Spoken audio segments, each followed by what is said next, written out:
Good evening, everyone. Founded in 1931, community... Member FDIC. Stop it. Okay. Good evening, everyone. Bob Kurtz and Greg Willis from another sunny Tri-County High School football field as we get set for Midwest Conference action tonight. Big rivalry game just down 24. It's the South Newton Rebels 3-1 taking on, excuse me, the Tri-County Cavaliers 1-3. Brad Beavis is 15-55 in his 8th year as coach at South Newton. Jake West is 3-11 in his 2nd year at Tri-County. Last week, another big rivalry game where South Newton shut out North Newton 48-0. Tri-County lost to North White 56-30. Versus common foes, South Newton and Tri-County are both 0-1. Opponents' records, South Newton 3-9, Tri-County 10-6. The last 35 years, South Newton leads the series 22-16, including a 36-6 win on September 16th of 2022, the last time these two teams played. South Newton comes in scoring a whopping, Greg, 37 points a game, allowing 21.5. That's a good recipe to be 3-1, then, isn't it? It exactly is. And Tri-County comes in scoring 24.5. That's not bad, but allowing 38.5. So both teams score a lot of points, so we might expect a lot of points being scored tonight. Looking at the Midwest Conference, North White leads the conference with a 2-0 record. They've won 4 straight. They're 4-0 overall, as is West Central. West Central 1-0. Looking good this year. They are 4-0 overall. They won 4 in a row. South Newton 1-0 in the conference and 3-1 overall. They won 2 straight. Frontiers 0-1 in the conference, 2-2 overall. They've won 2 in a row. North Newton 0-1 in the conference, 0-4 overall. In fact, they have lost, Greg, unfortunately, 14 straight games have the Spartans lost that many. Tri-County comes in 0-2 in the conference and 1-3 overall. They have lost 2 straight. Other games in the area tonight as far as Midwest Conference games, Irvington Prep, never heard of that, is at Frontier. North White travels to West Dell. And then we have South Newton Tri-County, the game we're doing tonight, and West Central plays at North Newton. Other area games, it's Kankakee Valley 1-3 at Hanover Central 4-0, and Rensselaer Central 2-2 at West Lafayette. Always a tough place to play. The Red Devils are 3-1. Next Friday on 3KG, thecage.com. It'll be Central Catholic at Rensselaer in a Hoosier Conference matchup, 6:45 Central Time for the pregame show. We're going to take our first time out, come back, and Greg Willis will take the next segment of the pregame show here with a whole bunch of information he likes to pass along to you. We'll do that right after this. You're watching and listening to high school football, Midwest Conference style on 3KG, thecage.com. Founded in 1931, Community State Bank in Brook is your community bank. We specialize in relationship banking while offering the technology required to meet your modern banking needs. Community State Bank is the area leader in new construction loans and home mortgages. Our lenders know small business and have products to meet your farm and business needs. We're available to get to know you and your needs today at 224 West Main in Brook or by calling 219-275-2441. Member FDIC, an equal housing lender. Indiana Farm Bureau Insurance Agent Joe Goodeman has been serving the Jasper County and surrounding area since 2009. Being involved in the area, Joe Goodeman has kept his interest in making sure he provides the best insurance for his clients.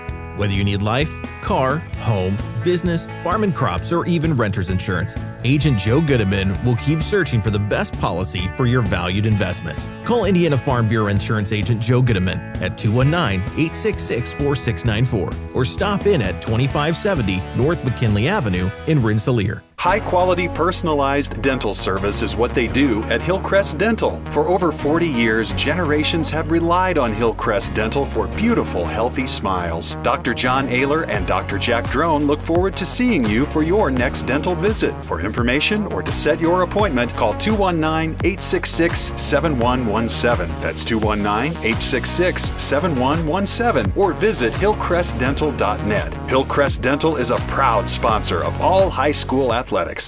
Pulver Psychological Services offers psychological counseling, consultation, and assessment. Locally owned and operated, Pulver Psych focuses on solutions for the community and serves as support for individuals, families, and organizations. Whether you're in need of personal, family, or success counseling, Pulver Psychological Services can help you reach your life goals, increase work satisfaction, have better relationship compatibility, improve sports performance. Get in touch with Pulver Psychological Services by visiting pulverpsych.com.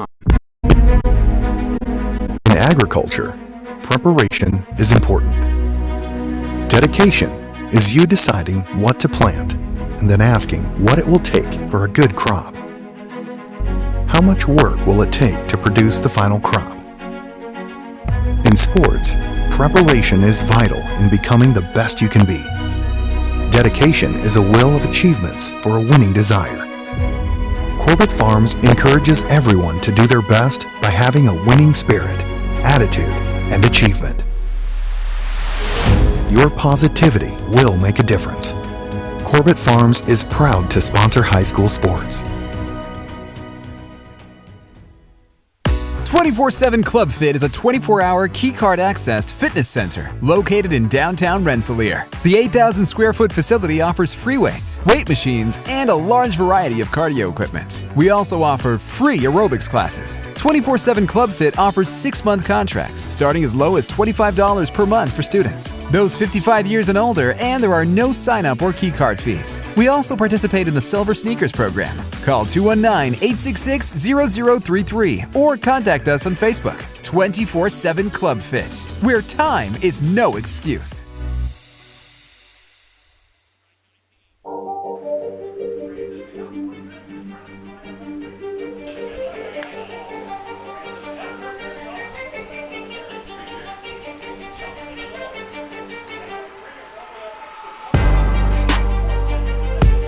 Bob Kurtz and Greg Willis back with you on the pregame show. Just ahead of Midwest Conference football tonight on 3KGthecage.com. You can catch us there on our website. Or we have a Facebook page as well. You can listen to or watch the game on that. And, of course, all our games are archived. So if you're at the game here tonight, go home and want to watch a replay of it, then just go to our website, 3KGthecage.com, and we'll have that game for you there. All right. Greg Willis to step into another role tonight, dual role. He'll be the cameraman and the color man. Greg, good to see you again, and take it away. You got some starters for us, right? Yes, I do. It's good to be here. All right, for tonight's starters for the visiting South Newton Rebels, who are 3-1, as you alluded to, 1-0 in the conference. On offense, starting at left tackle, number 60, Miguel Mahias. At left guard, number 50, Isaiah Hawkins. At center, number 72, Alex Togo. At right guard, number 55, Caden Martin. At right tackle, number 61, Noah Akers. At wide receiver, number 10, Sean Mukasa. At the other wideout, number 35, Marshall Coons. And number 1, Lyle Harrington. At running back, number 16, Lucas Boguski. Number 25, David Van Wienen. And, of course, the offense is led by number 4, Evan Krug. On defense, ends number 70, Bo Adair. Number 50, Isaiah Hawkins. At nose, number 72, Alex Togo. At inside linebackers, number 25, David Van Wienen. And number 1, Lyle Harrington. And outside linebackers, number 10, Sean Mukasa, and Mr. Boguski, I got to get that down there, Boguski. Inside linebacker, number 55, Caden Martin, and the corners, number 5, Noah Weems, and number 32, R.J. Buckley. At safety, number 4, Evan Krug. We're looking at tonight's stats. Of course, South Newton, as we said earlier, everything runs through the quarterback, Evan Krug. I guess. Yes, Krug is completed 50 out of 78 passes for 619 yards. He has 6 touchdowns and 3 interceptions. He also is the leading rusher with 68 carries, 356 yards, and 12 touchdowns. As we saw last week, that was at the game, North Newton, South Newton. Krug accounted for 5 rushing touchdowns from 1, 3, 7, 3, and 3 yards, and 2 huge passes, one to Kuntz for 77 yards, which actually was off a deflection, and then to Sean Mukasa, a 74-yarder right before the half. So that's the starters and the statistical leaders for South Newton. Moving to Tri-County, we have their starters: quarterback number 10, Kobe Bear; wide receiver number 11, Noah Pratt. And by the way, a huge shout out to Noah. Today is his birthday. Happy birthday. Happy birthday, Noah. Wide receiver Bryce McMorrow. Wide receiver Aiden Duffin. How do you say it? Dufon? Donovan. I got to get that one too. Slot, Anthony McFadden. And the big boy running the ball, Jonathan Pearson, who we'll get to his stats. Right guard, Lucas Idlewine.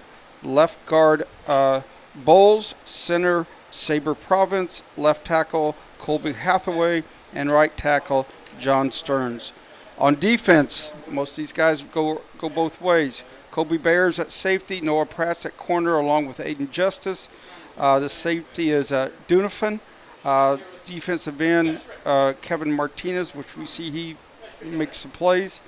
Outside linebacker, Anthony McFadden. Middle linebacker, Jonathan Pearson. The other linebackers, Carter McMorrow. Defensive end, Gabe Sanders. Defensive tackles are Bowles and Province.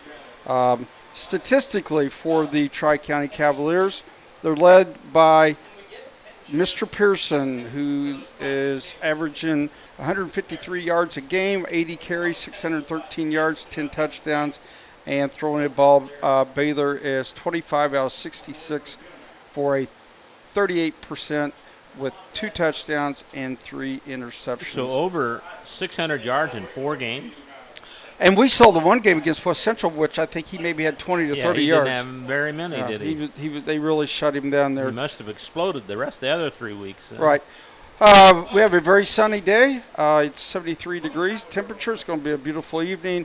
The winds are out of the southeast at 3 miles an hour. So it'll be interesting to see. This will be the second time that I've seen both these teams play, and I can tell you from South Newton's perspective, like to throw the ball. Not that, and you better locate and have eyes always on number 4. As you and I talked about in the pregame, I would say probably the 2 top players in the Midwest Conference are probably Krug and Marlett. They both are excellent runners. I would give an edge a little bit to Krug throwing the ball, and maybe edge to a little bit to Marlett on decision making. But both of them are fine players, and everything goes through their team. And I think that'll be the same thing for South Newton tonight.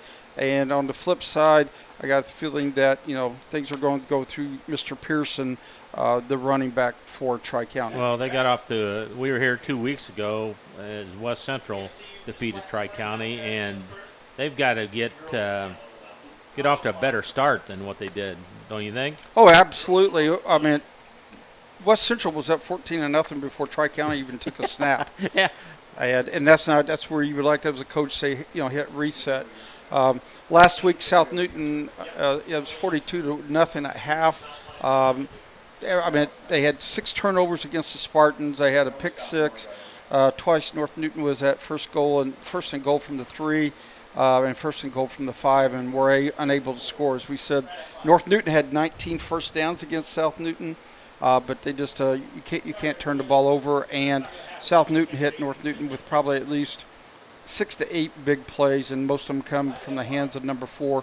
Number 10, Mukasa, has speed on the outside, so it'll be interesting to see how Tri-County tries to do with their cover 2 shell, because last week we were here, they had some issues with their safeties and their corners.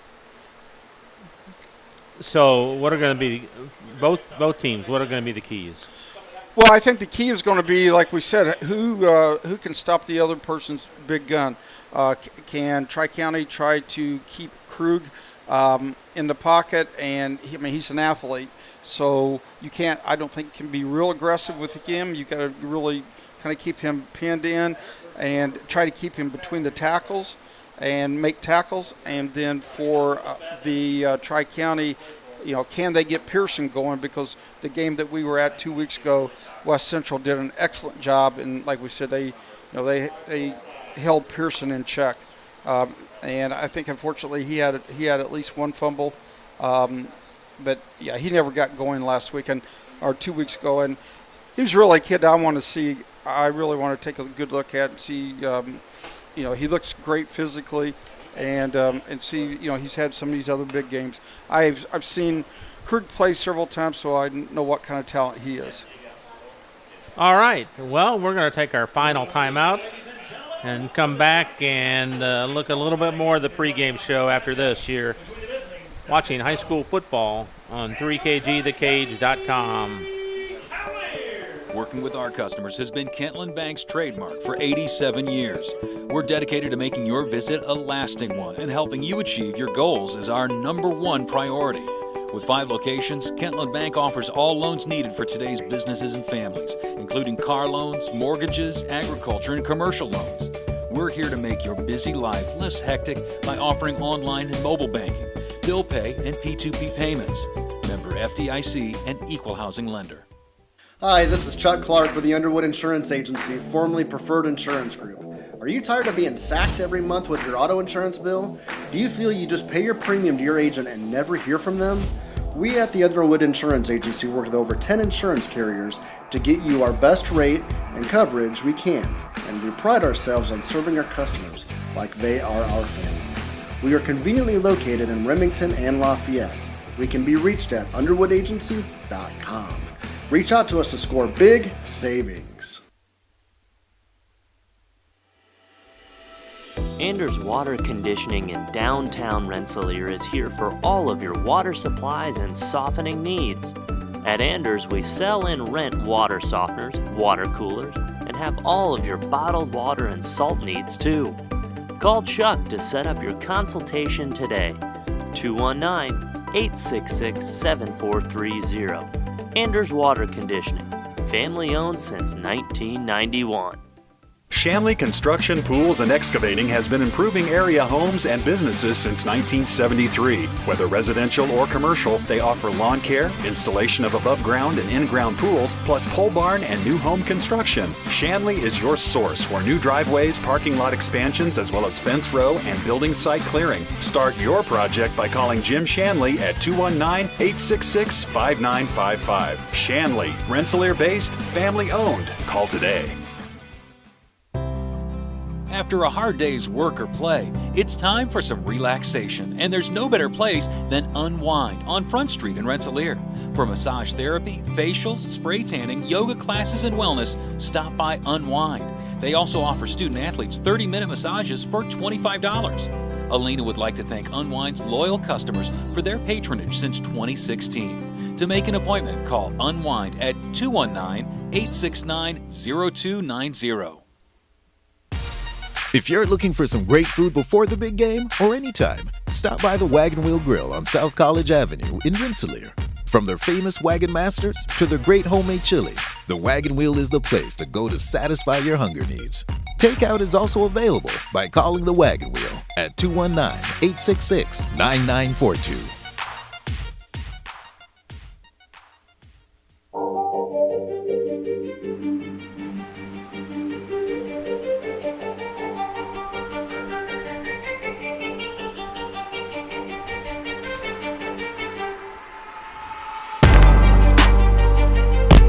Back at Tri-County, Bob Kurtz and Greg Willis with you. Well, for a little while, not as much as last week. We're going to battle the sun, folks. So we're the press box, unfortunately, is on the east side of the field here, and we're shooting right into the setting sun. But we started a half hour later, and the days are getting shorter. So hopefully the sun will go down here and for too much longer and you'll be able to see the game like we will. It's hard to look at through that sun, isn't it, Greg? It is, and what makes it even more difficult is that the field's shaded, and we're in the sun, so that really, gives you that. It's like the old baseball. You're trying to hit a pitch, from shaded to sunlight. Yeah, no kidding. So anyway, here we go. The big rivalry. What are they, about 15, 20 miles apart? So not too long a road trip for anybody. And no, unfortunately, because of it, IDOT, which decided to close 3 out of the 5 east and west closed roads in Newton County. But no, it's an easy jaunt, and this is a good rivalry over the years, and it kind of goes back and forth. And it does. And like Class A football, right? Yeah, exactly. And that's the thing we were talking about. A couple of years ago, North Newton was on a really good swing there underneath Jeff Bean and Scott Rao, and then now they kind of have fell off, and everything goes in cycles. Beavis, Coach Beavis went through a period. He had a long losing he had streak a long one. Then Tri-County under Sam Zachary was good there for a while, and then Jake West in between his sandwich when he was, or not Jake West, but the other guy was here. Names eludes me right now. And then Jake comes in, and Eric Davis. Eric Davis, yeah. I knew you'd get it. And mine still works. Sometimes it just hits a glitch every now and then, but that's Class A football. It goes usually with cycles, and that's one thing that sometimes is really cool when you're on top, and when you're on the valley of it, it can be a little difficult. All right, captains meeting in the center of the field, and having a long discussion. That's for sure. That is. Letting the sun go down more, so they're doing us a favor here. What's the referee? If he goes at this pace the whole time, I know it. South Newton will receive the kickoff to start things off and move to the north, I guess, in that way north. Yeah. Another thing, Bob, we can talk about is how important turnovers plays. I mean, I saw that last week. 6, I think, for North Newton. Right, and they played South Newton. I mean, they played them tougher than what the score was the first half there, and we saw with Tri-County, against West Central. Now West Central's got an excellent team, but that first half Tri-County had, I think, 3 or 4 turnovers, and that can snowball, and it's hard to get out of that rut, especially when you're dealing with young kids or young men. The Rebels and their high-powered offense will be receiving the ball first. Only loss was to Covington this year. Blue uniforms with white pants, blue helmets for the Cavs. White uniforms, red numbers, and black pants for the Rebels. Number 18 and number 10, is that right? Mukasa? Yes. They're in it must be 16. Boguski back deep. Mukasa's number 10. Boguski's 16, right? Yeah. And Mukasa, I tell you, that young man can fly. Here we go. Tri-County ready to boot it away.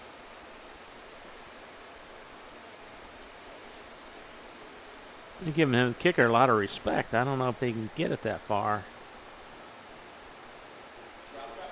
And they better just grab it. One of the up men grabs it. And he's down right away. So the Rebels will take over at their own 31-yard line, looks like. First down and 10, South Newton. And South Newton will like to formation you and come back to the wide side of the field. So we'll see what Coach Blaine has in store for them. Krug in shotgun formation. Keeps it himself. Gets a few yards. Yeah. Gabe Sanders made the tackle after a gain of 4 by Krug. Excuse me. Second down and 6 from the 34-yard line. Gain of 3 that time, I guess. Second and 7. Krug shotgun formation, trip out, wideouts to the right. Hands it off up the middle this time. Good run by Boguski. Gets it all the way from the 34 up to the 49 of Tri-County. That's 17 yards on that run. First and 10 for the Rebels at the Tri-County 49. Boguski to the right of Krug. 2 wideouts left, 2 right for the Rebels. Krug's got it now. Hands it off. No, keeps it himself. He'll gain a minimal gain there. Bowles on the stop for Tri-County after, what do you call it, Greg? No gain? I'd call it about a yard gain. Yard gain, okay. On the 48. Right in the sun right here. I know. It's hard to, I'm following the yard marker, the down marker, to try to point the camera. 2 wideouts right, 2 left. Running back to the right of Krug in shotgun formation. Second and 9. Krug fires it out. It's over the head of the intended receiver. Now it's 3rd and 9. Now if you're Tri-County, this is where you want them to be, right? 3rd and 9? Exactly, but you better make sure you keep number 4 bottled in, because this is where he likes to use his athleticism and get out on the corner. Mukasa split out wide to the right. 2 wideouts to the left. Boguski is the running back. Krug, 3rd and 9. Throws it back out, and it's dropped. It's incomplete. Wasn't a very good pass that time. No, he kind of faded on that pass. He didn't really step into it. So 4th down and 9 for the Rebels, and they probably got to punt it away, I would say. They tried to get a little bubble screen there on the wide side of the field. Van Wienen to punt. Ball's at the 49-yard line of Tri-County. It's a good snap. Kick is away. It's a good one. And they'll just let it get out of the way. And oh, man, it's rolling the other way. So Cavaliers going to get good field position here as they get their first offensive set. And that's the start that, Jake was wanting for his defense. They stopped a high-powered South Newton offense, and now they've got very good field position. Pearson, a running back. Baylor, I think he's under center, isn't he, this time, or no? He's up her tight.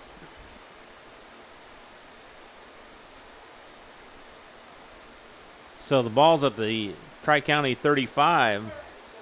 Wasn't that good a punt after all. They are going under center. Baylor under center. Pearson's got it up the middle and drags 3 or 4 Rebels with him for a nice gain on first down. First down. 10 yards on that. And he made contact probably after a yard gain. That was a 10-yard run up to the 45-yard line. No score, just under 10 minutes to play in the first quarter.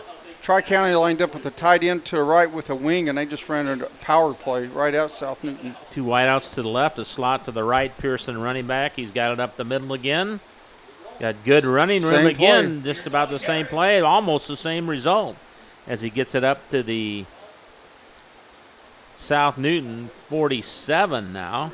2nd down and 2. Do you know how happy it makes me right now to see a quarterback under center? I know. Double wideouts to the left again to the far side right in front of the Tri-County bench. Slot right, Pearson. Keep running that play, right? Exactly. They do, off tackle. He's got a first down and a little bit more near the 40-yard line of South Newton. So this is a lot better start for the Cavs than 2 weeks ago, that's for exactly. sure. A 180-degree start. Ball's at the 40 of South Newton, 1st and 10, Tri-County. We apologize for the sun. It's going to be going down real soon, no? 2 wideouts left again. Pearson is a running back. Baylor under center. Gets it again. Let's go 4 straight plays. You think he's going to be the workhorse tonight? I think maybe. We'll see if they're going to switch from a different power play. Like I said, they've got a tight end and a wing right behind the tight end, and he's just turning around and giving the ball to Pearson, and it's just a straight power play. 4-yard gain there, 2nd down and 7 from the 36.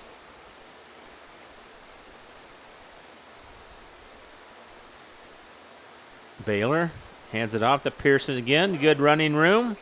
Got another 1st down. Listen, impressive drive. All on the ground, all to Pearson. South Newton did make a little change and started overloading that right side, and Tri-County came back and ran a power to the left side this time.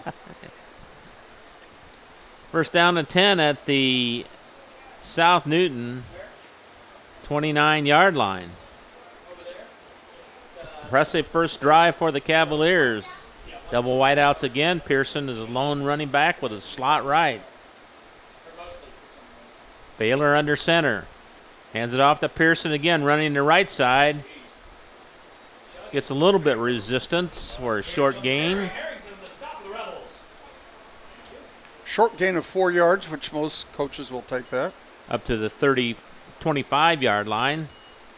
2nd down and about 6. It's like old school football, isn't it? Just it is. Run her right up the middle. No sweeps, no passes. Jonathan Pearson is the workhorse. Man in motion now. They pitch it out. And that was well played by number 4 for South Newton on the pitch sweep. That'd be Krug, the safety. Krug got that. Krug will fly down and hit you. Yeah, that was a no-gainer on a pitch sweep.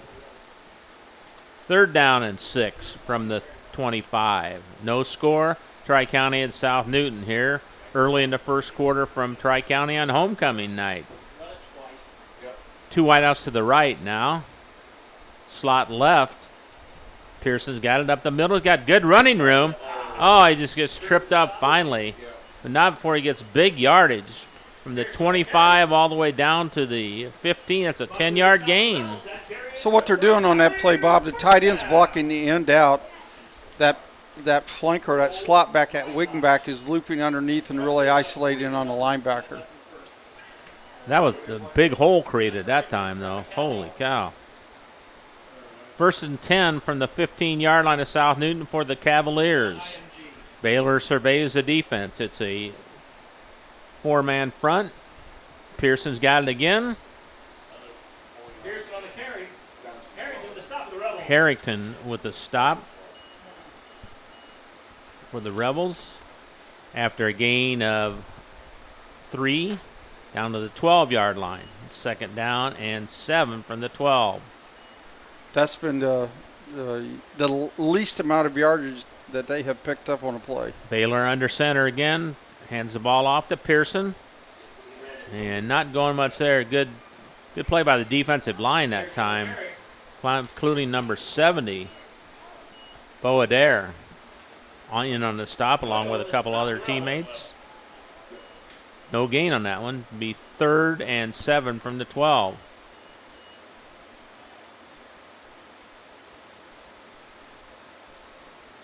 South Newton forced a punt on their first offensive series.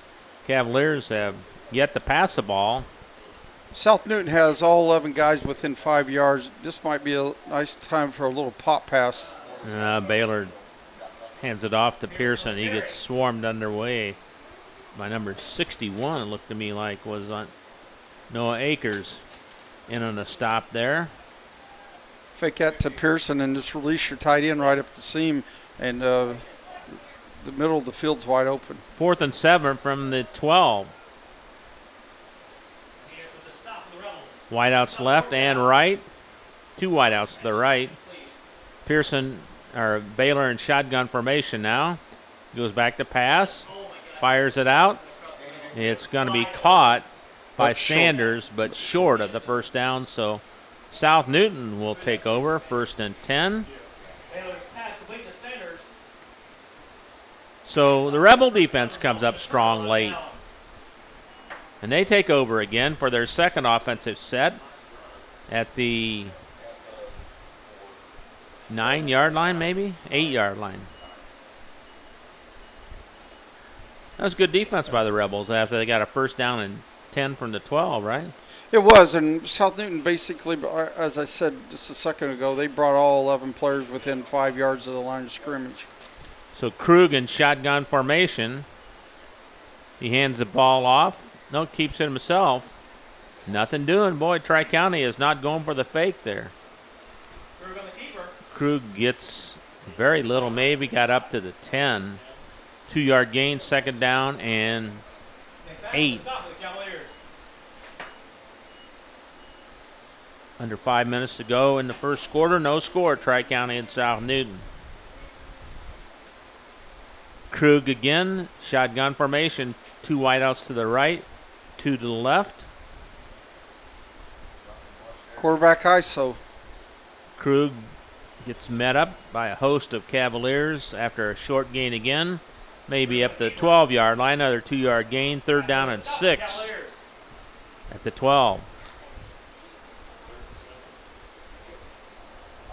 Didn't expect a defensive battle tonight, Greg. I didn't either. I'm surprised really that South Newton has not tried to isolate number 10 on a vertical pattern here.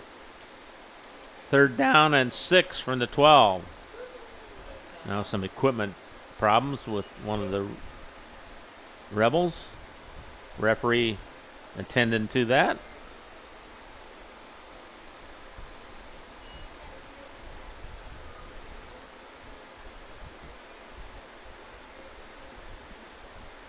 .17 on the play clock.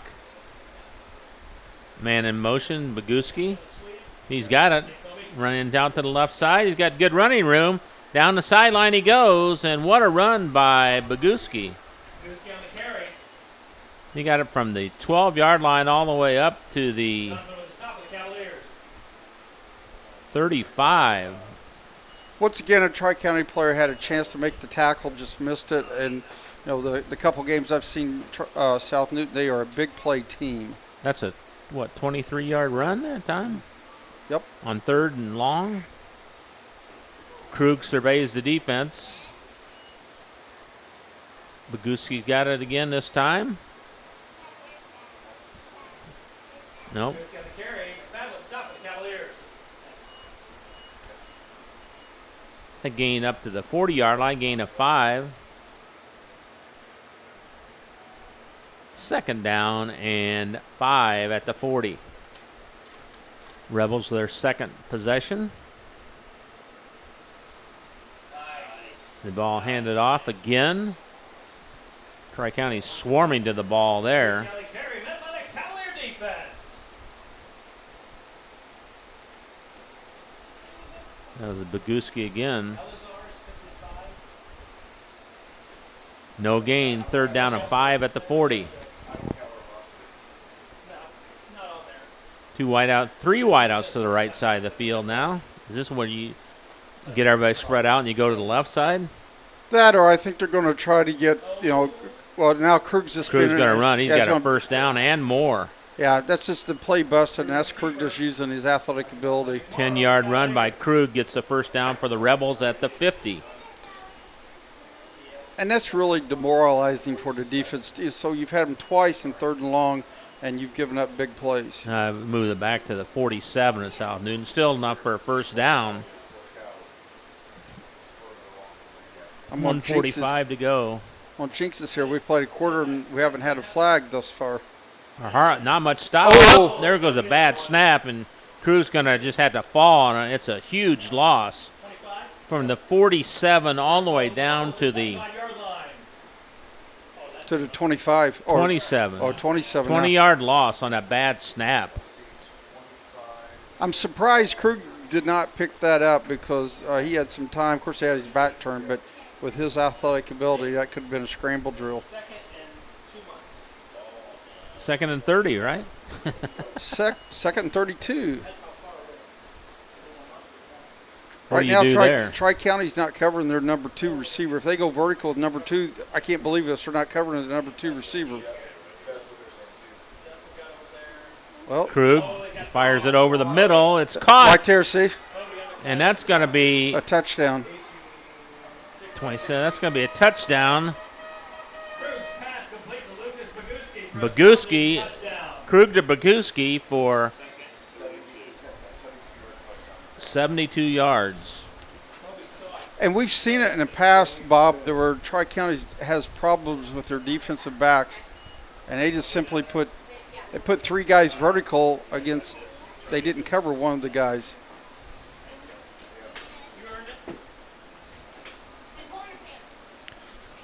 We also have a score in from North Newton that we're in the middle of the first quarter, where the undefeated Trojans are up on the Spartans 16-6. Rebels trying for 2. Krug runs it. Doesn't make it, I don't think. Conversion is no good. What did Grace shoot? Jeff, do you know what Grace shot? Grace shot 52. I think I'll have to apologize to our fans doing my double duty. I think I missed a touchdown catch. No. All right, we'll take a timeout. 6-0 Rebels lead. Back after this on 3KGthecage.com.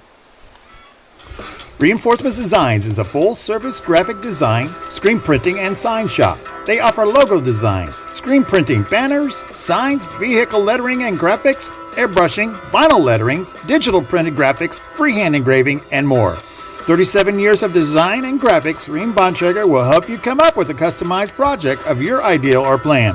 Just ask. Give Reinforcements Design a call at 219-866-8626 for your next graphic design project.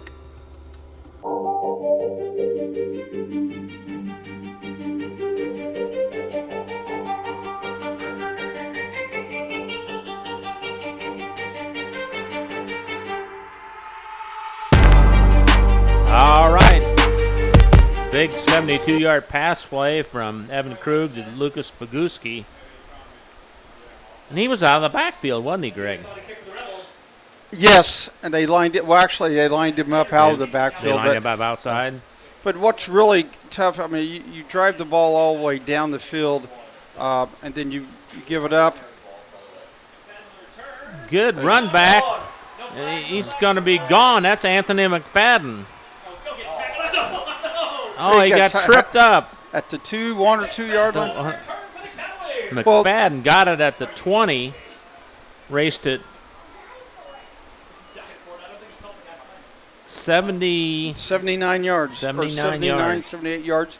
What I was going to say is you want to see how Tri-County is going to react because, they drove the ball all the way down, did not score 2 different times on third down. They had him third down long, and then they gave up. South Newton had a 2nd and 32, and they give up a 70-yard touchdown pass. That's tough. Now the Cavaliers are in business at the 2, Greg? Yes, at the 3, actually. 3-yard line. Lined up in a wishbone. Ball handed off up the middle. Sanders, I think it is. Short yard, 2-yard gain. Back to the 1-yard line. You got to give it to Pearson 3 times now, don't you, if you have to? You would think. I don't know if we'll get this off before the end of the quarter or not. Or, as in my world, the best play down here, quarterback sneak. Yeah. Baylor under center. Pitches it out to number 15, and he's going to go into the end zone for a touchdown. That's Bryce McMorrow. What an answer. Exactly, and that's what, as Coach Jake West is probably real excited about because, like I said, for defensively, you had them there 3 different times, but the Cavaliers did an excellent job in responding. We may have a track meet here. All right, Cavaliers go for 2 in the lead. He's in. And who was it? I think Sanders. I think it was Sanders. Yes, Sanders. Sanders. Which I find interesting that when they got down there in the 3-yard line, Pearson never did. He didn't touch the ball any of the times. But Gabe Sanders, 6 foot, 180-pound sophomore. All right, that's the end of one quarter. Tri-County leading South Newton 8-6.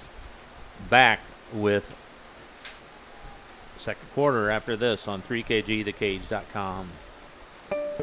Working with our customers has been Kentland Bank's trademark for 87 years. We're dedicated to making your visit a lasting one, and helping you achieve your goals is our #1 priority. With 5 locations, Kentland Bank offers all loans needed for today's businesses and families, including car loans, mortgages, agriculture, and commercial loans. We're here to make your busy life less hectic by offering online and mobile banking, bill pay, and P2P payments. Member FDIC and equal housing lender. At this time, please direct your attention to the track area. We'd like to recognize our crossball team as they penetrate the Midwest Conference Final on Monday night at Sandy High. Madison Douglas was the medalist in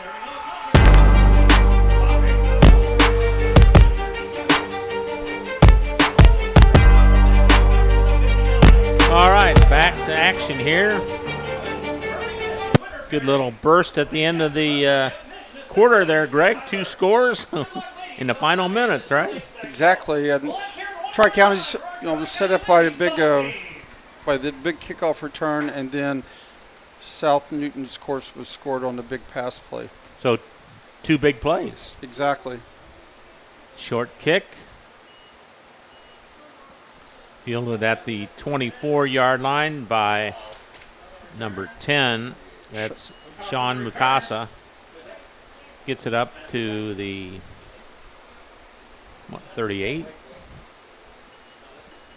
39 maybe, somewhere around there. I think we're going to mark him at the 39. Hey, no more sun.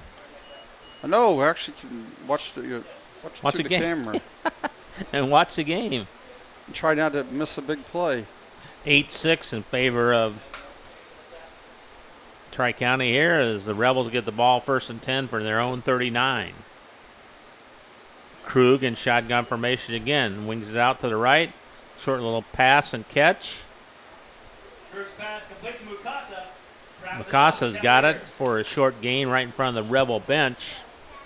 Up to the 44-yard line. Gain of 5. 2nd down and 5. 8-6. Tri-County leading South Newton here. Early in the second quarter.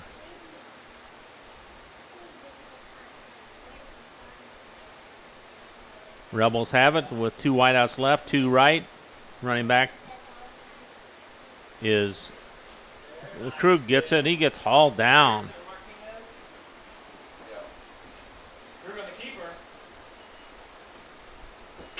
Let's see. He lost a yard, I think. Back to the 43-yard line. 3rd down and 6 for the Rebels. And thus far for Tri-County, this has been their Achilles heel.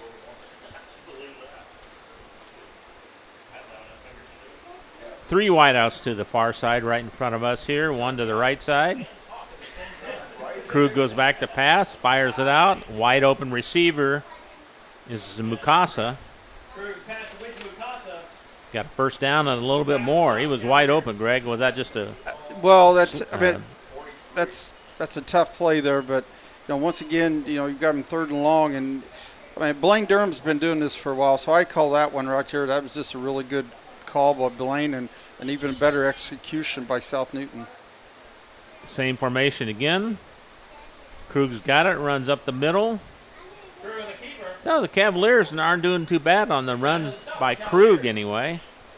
No, you're exactly right. Krug got outside one time for a big run, and then Boguski got outside for a big run, and then, of course, the big pass play.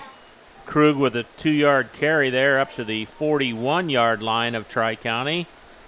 Cavaliers leading the Rebels 8-6. Krug's got it again, and nothing doing. It's a loss. I have to give Tri-County, to this point right now, their defensive linemen are doing an excellent job. Yeah, they are, aren't they? That was number 66. Ephraim Bowles with a stop there. Here you go, though. Here's the third down that Third has and 10.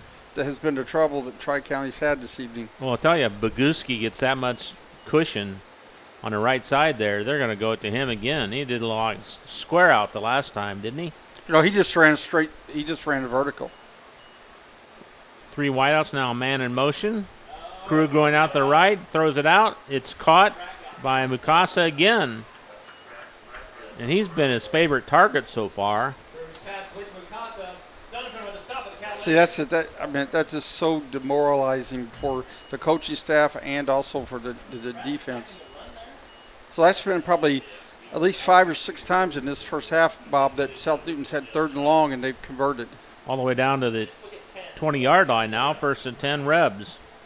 Looking for that go-ahead score. Krug hands it off to Boguski and nothing doing. Good tackle that time by numbers 66 and 72 or 77? 72 and 77.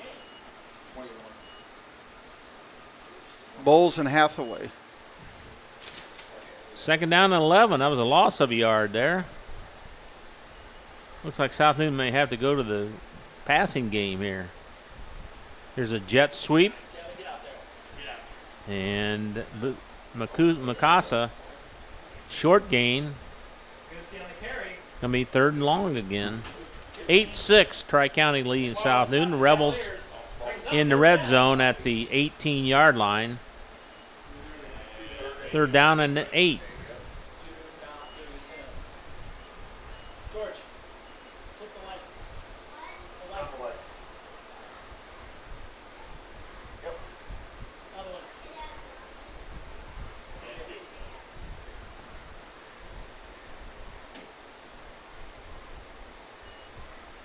Krug running out to the right, looking, incomplete. Had a lot of pressure on. So it's 4th down and 8 at the 18. And that was Gabe Sanders. And once again, they had to play open, but Sanders gave pressure off the edge, and Krug had to throw it before he wanted to. And what has Blaine Durham got up his sleeve now on 4th and 8 from the 18?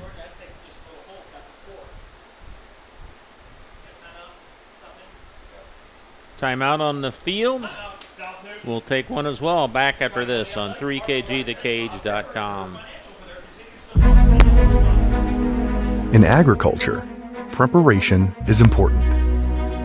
Dedication is you deciding what to plant and then asking what it will take for a good crop.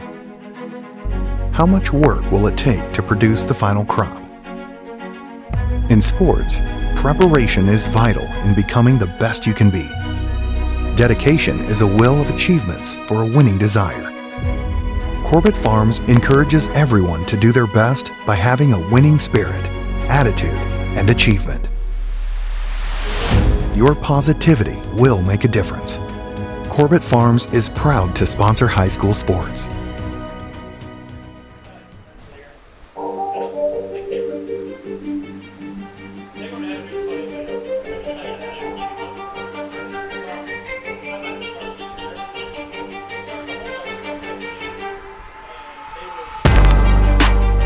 Bob Kurtz and Greg Willis back at Tri-County. Homecoming night.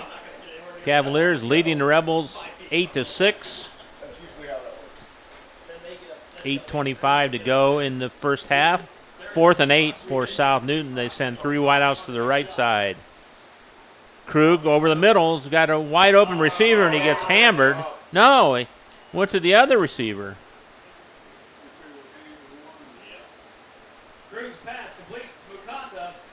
Mukasa caught that. There was 2 receivers in the area, and the second one caught it for a gain of, that's down to the 1, isn't it? Down to 3. 3. And once again, 15-yard play. That was the 4th down. And I was just going to say, Coach Durham has a lot of options here. You know, you could go. I thought it was for number 1. Went over his head, and Mukasa was right there. Kruger running himself right up the middle and score. 3-yard one for Evan Krug. What's the time on there, Greg? 7 minutes and 50 seconds.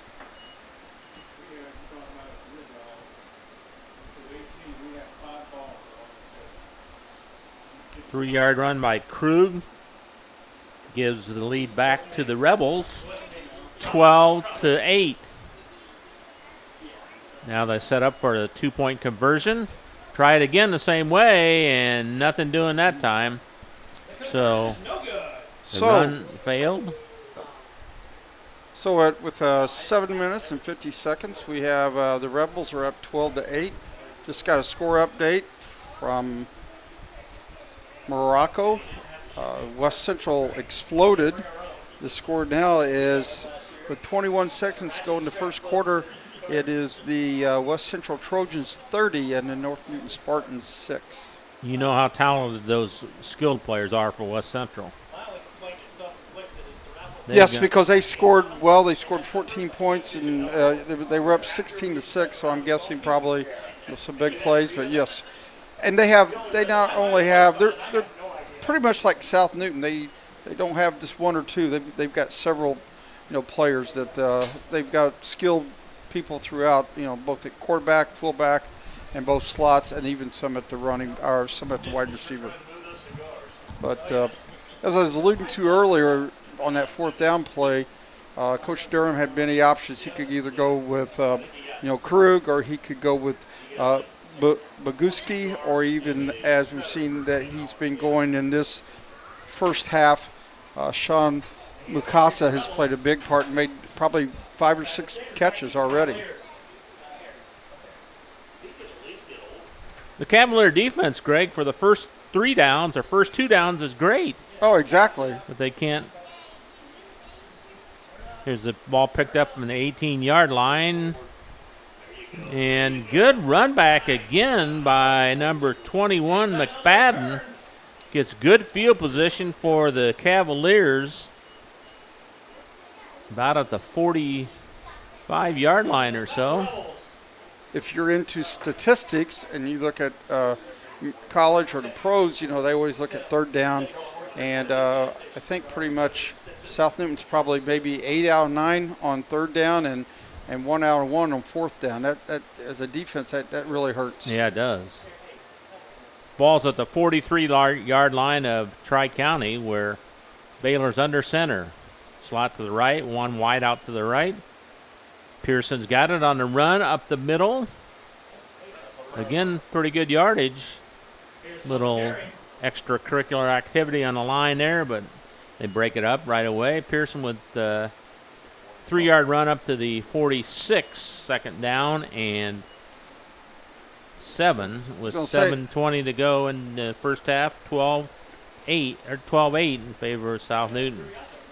2 wideouts to the left, slot right. Baylor under center. Hands it off to Pearson again. Not much yardage there. Pearson on the carry. Hawkins with the stop of the Rebels. Short gain up to the 48-yard line. 3rd and 5.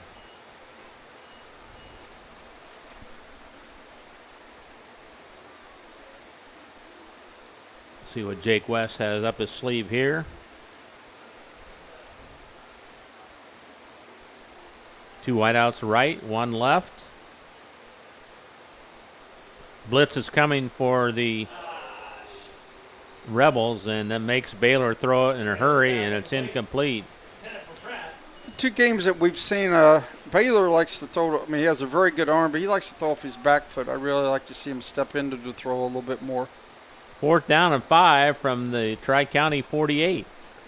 Jake West thinking about going for it. Looks like he is. They are going to go for it on 4th down and 8, or 4th down and 5 from the 48. McMorrow out to the left, 2 wideouts to the right. Ball swung out, caught, and a first down. The Gabe Sanders made this nice grab, the 6-foot sophomore, 180-pounder. Sanders is having a very good game. He's having a good game blocking for a 24 there, and then he's also made a big play there. 7-yard pass and catch. And he had the touchdown and he had the 2-point conversion. I think the touchdown run too. Another 4th down conversion. this time for the Cavs. They have it at the 45 of South Newton. Baylor goes back to pass. Rolling out to his right, throwing it deep. And it's going to be incomplete. No flag. They got tangled up down about the 5-yard line, but no call there. Second down and 10. They tried to stretch the field on that play, didn't they? They did. That's an excellent call. I would like to see that more to the wide side of the field. They booted to the short side of the field, which is kind of different. Most teams always like to boot to the wide side of the field to give your quarterback more options.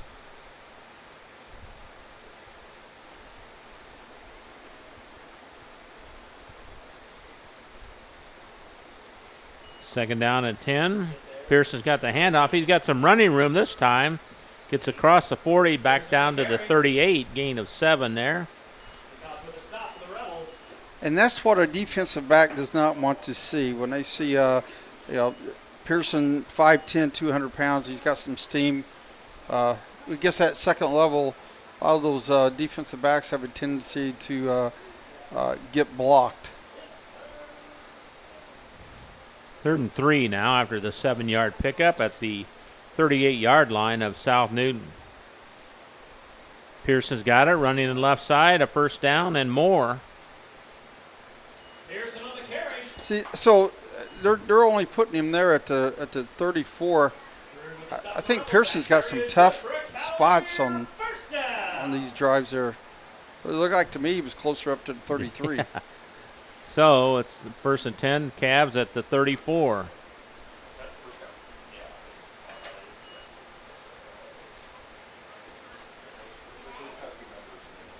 Baylor under center. Hands it off to Pearson again. Weaves his way through, dragging some defenders. Still dragging from the 34 all the way down to the 19, 15-yard run that time by Pearson. The last 5 were with Rebels on his back.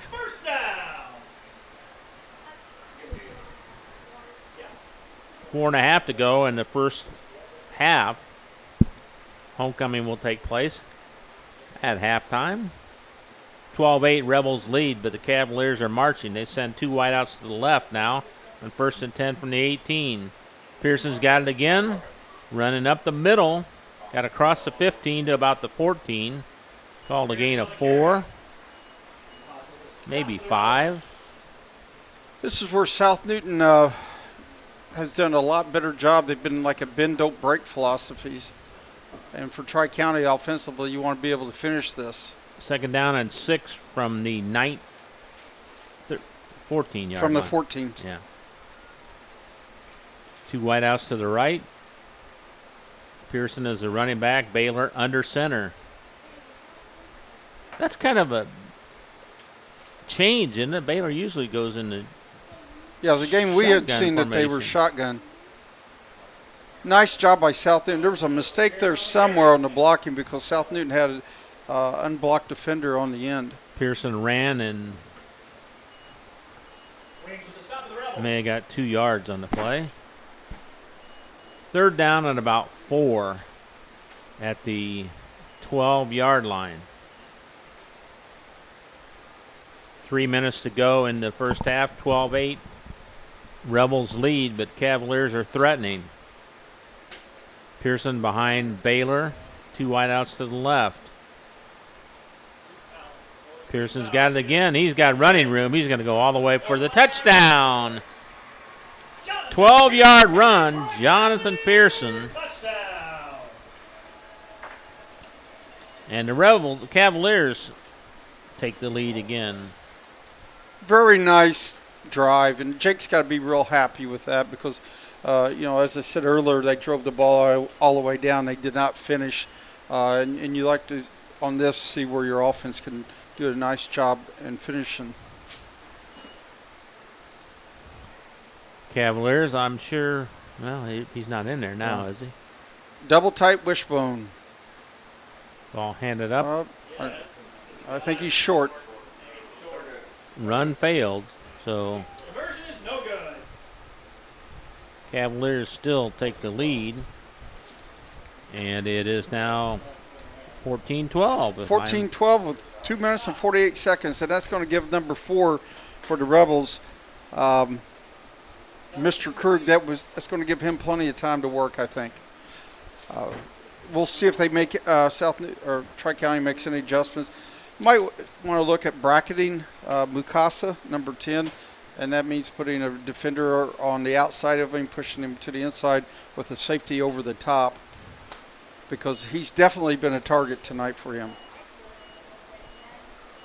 Score from West Lafayette in the first half. Rensselaer leading West Side 13-0 so far. Bombers trying to bounce back. They've lost 2 games in a row. Bombers usually don't lose 2 games in a row. So No, because Mr. Meeks and that coaching staff have a excellent tendency to, how should I say it, get the Bombers refocused after they don't play well. And I'm sure he was not happy with the way, the third game of the season went down there. Where were they at? We were here. Trying to remember who their opponent was. Western was Western, yes, Western. And Western was 0-2, but I talked to Chris. Twin Lakes, they lost to Twin Lakes last week. So and Chris thought Western was 0-2, but he said they were a lot better than their record, and they came out and, played very well. The Bombers apparently did not play as well as what Coach Meeks wanted. So the boot is away. Catching it on the run is Musaka, running up the middle.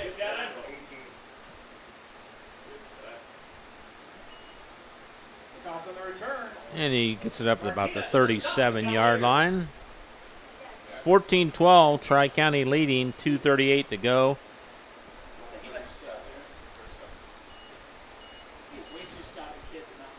And here again, I think you get an experienced coach like Blaine Durham, and he's been in this situation many times, and his experience and knowledge is going to have to be a positive probably for the Rebels. Krug in shotgun formation. Hands it off to Boguski.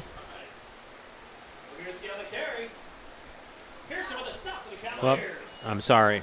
There's misinformation here, and now the real score is West Lafayette 20, Rensselaer nothing. Oh, okay. Sorry about that. We had a error on our first report. That's a 2-yard loss by Boguski down to the 35. Well, as we said, first and second downs have not been the problem for the Cavalier defense here. Krug throws it out. It's caught. Mukasa has it up to the 40-yard line now. Gain of 7 there. 3rd down and 7. And if you're Tri-County's defensive coordinator, you're probably a little nervous here. Yeah. Did their job on the first 2 downs.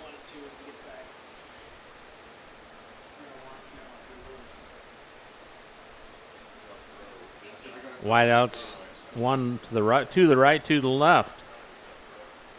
Man in motion now. And flags, the first flag of the game, right? Oh, I was going to say something, but I thought, well, we'll wait. And Thought you were gonna jinx it. Yeah. You didn't though. False start on the Rebels.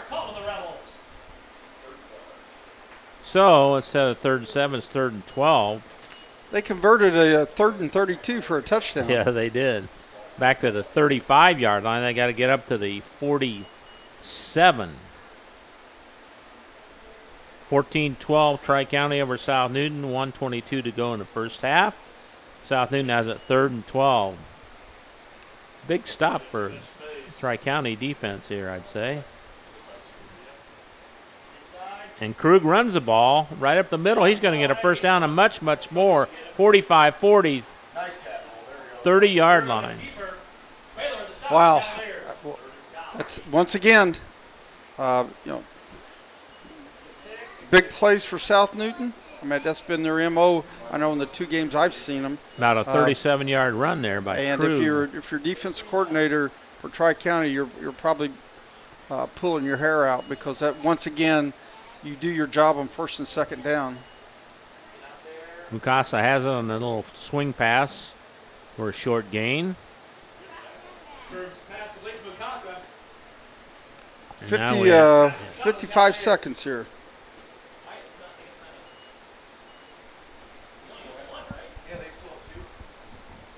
They're letting the clock run, aren't they? I know the conversation up here is that we thought they'd be taking a timeout. Ball's at the 30-yard line, 2nd down and 8. Krug back to pass, looking, gets flushed out of the pocket. He's going to run it. He's going to get knocked out of bounds after a short gain. No, they're the Cavaliers for the majority of the game that played good defense, and then they break down one play. Yeah, third and fourth down. I'm surprised Krug, with his experience there, he just didn't throw that ball away and save some time. Yeah, ball's at the 29-yard line, 3rd down and 7. What's the time left there? Time is 30 seconds. They've got to throw the ball or have a big running play, one of the two. Krug goes back to pass, looks out. It's caught for a 1st down to Mukasa. Krug's pass complete to Mukasa. Brown with the stop of the Cavaliers. He's been this target he's looked at the whole game here tonight. Well, I think Tri-County probably looked at the North Newton film and seen that he blew by the North Newton defenders, and so they're giving him a big cushion. So the ball's at the 21-yard line, 1st down. Another 3rd and long, and they convert. And that's just a isolated wide receiver out to the far side of the field, and he just beats the defender, doesn't he? Well, the defenders, like I said, is giving him a lot of cushion, and he's backing off. And once again, I think an excellent call by Coach Durham. Can't back off too much longer anymore. No, there's a 21-yard yeah, line. you can't. And Coach Durham sees that, and that's a easy pitch and catch, so to speak, and got the ball out of bounds, and here again they've marched the ball, big plays, so be ready for it to probably go the next few plays to go through number 4's hands. So 1st down and 10 for the Rebels at the Tri-County 21, looking to recapture the lead. It's 14-12, Tri-County late here in the first half. This could be big if Tri-County stops them, because they do get the ball to start the second half. Krug, shotgun formation, man in motion. The bad Fumble. snap. Krug, wide open receiver. He's got it for the touchdown. Guess who? Yep. A busted play. Wait, do we have a flag? There is a flag on the play. And I think you're calling it on Tri-County. So that's a 21-yard. Let's see. If it stands, it would be a 21-yard touchdown pass. It was back by where the quarterback was hit, so I don't know if they called the roughing the passer or roughing the passer. Krug's pass complete to Sean Mukasa for a South Newton touchdown. How much time left, Greg? We have 16 seconds. And once again, that's just a killer That's for a heartbreaker, isn't it? Yeah, but it's like we keep talking about, 1st and 2nd down, Tri-County's doing a great job. There, the defensive back got caught being a spectator because the ball was fumbled. Yeah, that's and right. You just looked, didn't And you? with Krug and his athletic ability, most people would have just fell on it, but that's where he's a special athlete, and he makes more plays out of busted plays. And he's got a thing going with Mukasa. Looking for him again. Way overthrown, though. So, Conversion is no good. Rebels have scored 3 touchdowns and have 18 points. 18-14 now, and I'm drawing a line right there. They're not going to score again this half. And every one of their scores has been on a 3rd or 4th down play. That's crazy, isn't it? Those are usually the toughest down to convert things. I would, without really delving too much into it, that's where, I think you're probably looking at some maybe inexperience. But then again, you look at some of the Tri-County's players on there, it's just tough. And that's something that, we've seen Tri-County a couple games here, and their defensive backs have had some issues at different times. So that's something that Coach West, I'm sure, will address at halftime. And because really, I mean, like we said, their guys up front have really done a great job. The breakdown's been in the secondary. 18-14, South Newton leading. And they walked the 15 yards off for the penalty, so they'll kick at the 45-yard line of Tri-County here. And with Tri-County getting the ball to start the second half, I think you get the ball, keep possession, take a knee, and go back in and try to make some. Offensively, I think they've done a great job. Just try to make some defensive adjustments. And that's exactly what Pratt, birthday boy, did. He got the kickoff and just slid to a knee. So one more play here, and the half will be here. Yep, go to halftime, regroup. As I said, I think Tri-County's done an excellent job, come in with an excellent game plan on offense. Defensive, they just got to, stop giving up the big plays. Which is easier said than done, believe me, when you're dealing with 14 to 15 and 16 and 17-year-old kids. So they just huddle up and take a knee, and that's going to do it. End of one half of football here in Midwest Conference play from Tri-County on homecoming night. Very entertaining game so far. South Newton leads the Tri-County Cavaliers 18-14. Back and take a look at the scoring summary and get a recap of some of the other scores in the area and get Greg's thoughts on the second half. All that is coming up next here on 3KGTheCage.com. 60-6 at halftime. Frontier. Who they play? Shanley Construction, Pools, and Excavating has been improving area homes and businesses since 1973. Whether residential or commercial, they offer lawn care, installation of above-ground and in-ground pools, plus pole barn and new home construction. Shanley is your source for new driveways, parking lot expansions, as well as fence row and building site clearing. Start your project by calling Jim Shanley at 219-866-5955. Shanley, Rensselaer-based, family-owned. Call today. 24/7 Club Fit is a 24-hour keycard accessed fitness center located in downtown Rensselaer. The 8,000 square foot facility offers free weights, weight machines, and a large variety of cardio equipment. We also offer free aerobics classes. 24/7 Club Fit offers 6-month contracts starting as low as $25 per month for students, those 55 years and older, and there are no sign-up or keycard fees. We also participate in the Silver Sneakers program. Call 219-866-0033 or contact us on Facebook. 24/7 Club Fit, where time is no excuse. Hi, this is Chuck Clark with the Underwood Insurance Agency, formerly Preferred Insurance Group. Are you tired of being sacked every month with your auto insurance bill? Do you feel you just pay your premium to your agent and never hear from them? We at the Underwood Insurance Agency work with over 10 insurance carriers to get you our best rate and coverage we can, and we pride ourselves on serving our customers like they are our family. We are conveniently located in Remington and Lafayette. We can be reached at underwoodagency.com. Reach out to us to score big savings. Founded in 1931, Community State Bank in Brook is your community bank. We specialize in relationship banking while offering the technology required to meet your modern banking needs. Community State Bank is the area leader in new construction loans and home mortgages. Our lenders know small business and have products to meet your farm and business needs. We're available to get to know you and your needs today at 224 West Main in Brook or by calling 219-275-2441. Member FDIC, an equal housing lender. High-quality personalized dental service is what they do at Hillcrest Dental. For over 40 years, generations have relied on Hillcrest Dental for beautiful, healthy smiles. Dr. John Ayler and Dr. Jack Drone look forward to seeing you for your next dental visit. For information or to set your appointment, call 219-866-7117. That's 219-866-7117. Or visit hillcrestdental.net. Hillcrest Dental is a proud sponsor of all high school athletics. After a hard day's work or play, it's time for some relaxation, and there's no better place than Unwind on Front Street in Rensselaer.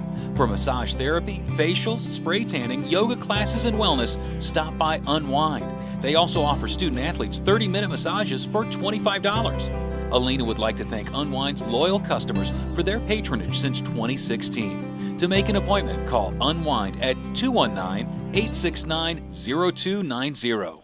Aerospace engineering.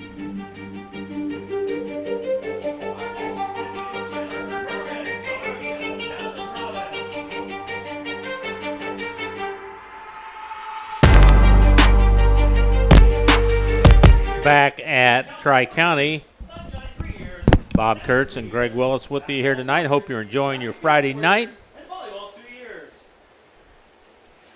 And we have some score updates at the end of the first quarter. Hanover Central leading Kankakee Valley 14-0. Hanover Central is for real.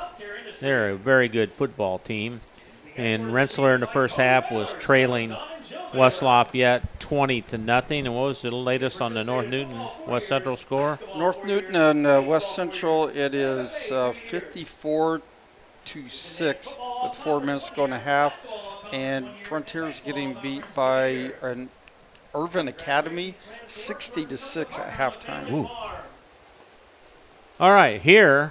Been a very entertaining game, Greg. I didn't expect this to be a lot of runs, running the ball most of the time, except, well, South Newton's thrown. They've had a mixture of run and pass, but Tri-County mostly running. I don't think have they completed a pass yet? Maybe one. They had a big play. Sanders had a big catch on a little bit of a bootleg, but no, I think I agree. A very entertaining game. It's South Newton is very talented. They've got the three things that you want: to have an athletic quarterback that can run and throw. They have a good running back in Boguski, and they have a very good receiver in Sean Mukasa. So when you give those three things, and you give a coach like Blaine Durham that's been around and knows what he wants to do, that's a very good thing. For Tri-County, you take away the big plays that they've given up on defense. You take away and just do the game with the first downs and take away your third down and fourth down, and you're probably, Tri-County's up in this game maybe 18-0 because they didn't score. But you have to move on past that. They did a great job in the first half. I think Jake came in with an excellent game plan, and now the kids just have to execute it. All right, you got to pay attention to who's the queen and king there. So I'm going to take over and do the scoring summary now for in the first quarter. Almost a scoreless quarter with 50.8 seconds to go. South Newton opened the scoring on a Evan Krug 22-yard pass to Lucas Boguski. Ladies and gentlemen, your 2023 homecoming queen is Jasmine Providence. The run failed, so South Newton had a lead for 50 seconds. So because after a big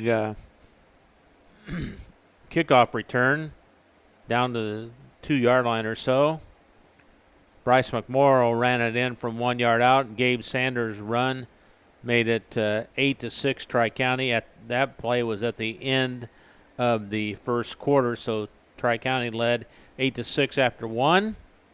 3 scores in the second quarter, 2 by South Newton. Evan Krug with a 3-yard run failed on the extra point try. At the 7:50 mark, South Newton led 12-8. Homecoming king is Kobe Baylor. Tri-County answered with a 12-yard run by Jonathan Pearson. The run failed at the 2:48 mark.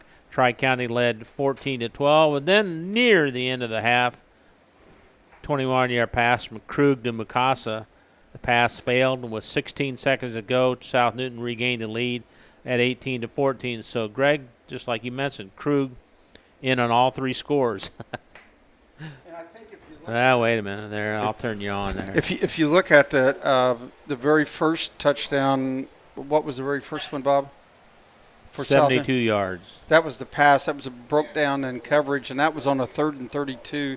The second one was Krug 3-yard yeah, run. but that was on that play too. They had converted some 3rd down and longs, and then on the last one was a fumbled snap by Krug, and he scrambles using his athletic ability, and the Tri-County defender lost sight, and Mukasa just kept going, and I mean it was an easy touchdown. So if you look at those, especially 2 of the 3 scoring plays, that would just, as a coach, it drives you nuts when you give up a 3rd and 32, then you give up a 3rd and 32 for a touchdown. But like I said, you can't. It's over. You can't change it, and we know Jake's going to stay very positive. He stays positive when most people can't, and I'm sure he's going to, make adjustments and come out. And if you're South Newton, I mean, Coach Beavis and Coach Durham, they've got to feel very comfortable and happy with the 3-headed monster they have offensively.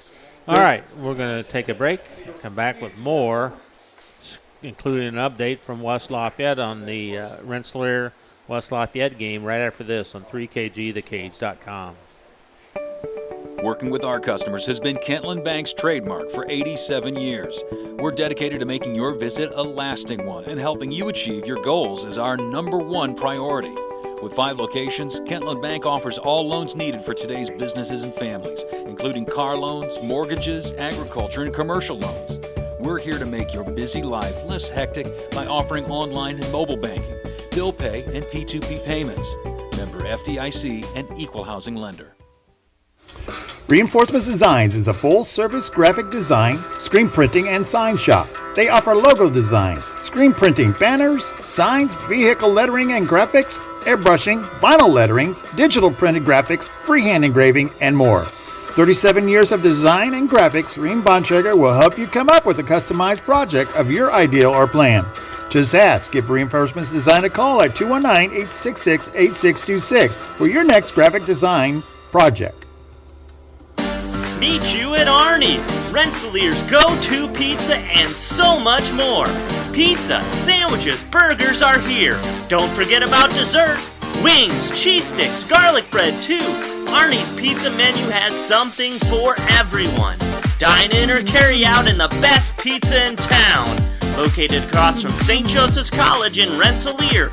Call 219-866-9999 and meet you at Arnie's. Pulver Psychological Services offers psychological counseling, consultation, and assessment. Locally owned and operated, Pulver Psych focuses on solutions for the community and serves as support for individuals, families, and organizations. Whether you're in need of personal, family, or success counseling, Pulver Psychological Services can help you reach your life goals, increase work satisfaction, have better relationship compatibility, improve sports performance. Get in touch with Pulver Psychological Services by visiting pulverpsych.com.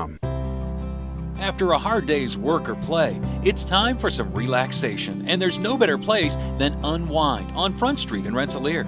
For massage therapy, facials, spray tanning, yoga classes, and wellness, stop by Unwind. They also offer student athletes 30-minute massages for $25. Alina would like to thank Unwind's loyal customers for their patronage since 2016. To make an appointment, call Unwind at 219-869-0290. Indiana Farm Bureau Insurance Agent Joe Goodman has been serving the Jasper County and surrounding area since 2009. Being involved in the area, Joe Goodman has kept his interest in making sure he provides the best insurance for his clients. Whether you need life, car, home, business, farm and crops, or even renter's insurance, Agent Joe Goodman will keep searching for the best policy for your valued investments. Call Indiana Farm Bureau Insurance Agent Joe Goodman at 219-866-4694 or stop in at 2570 North McKinley Avenue in Rensselaer.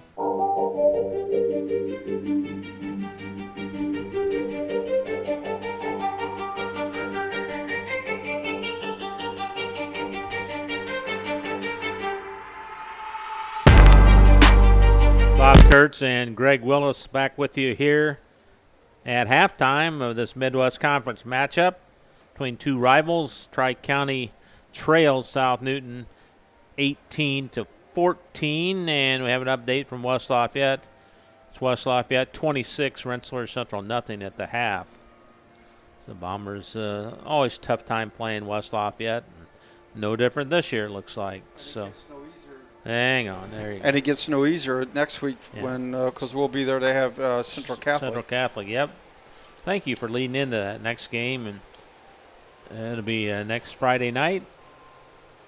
Hey, you got some nuggets on this game, don't you? You could. Where's that sheet I gave you? Yeah, on the back here.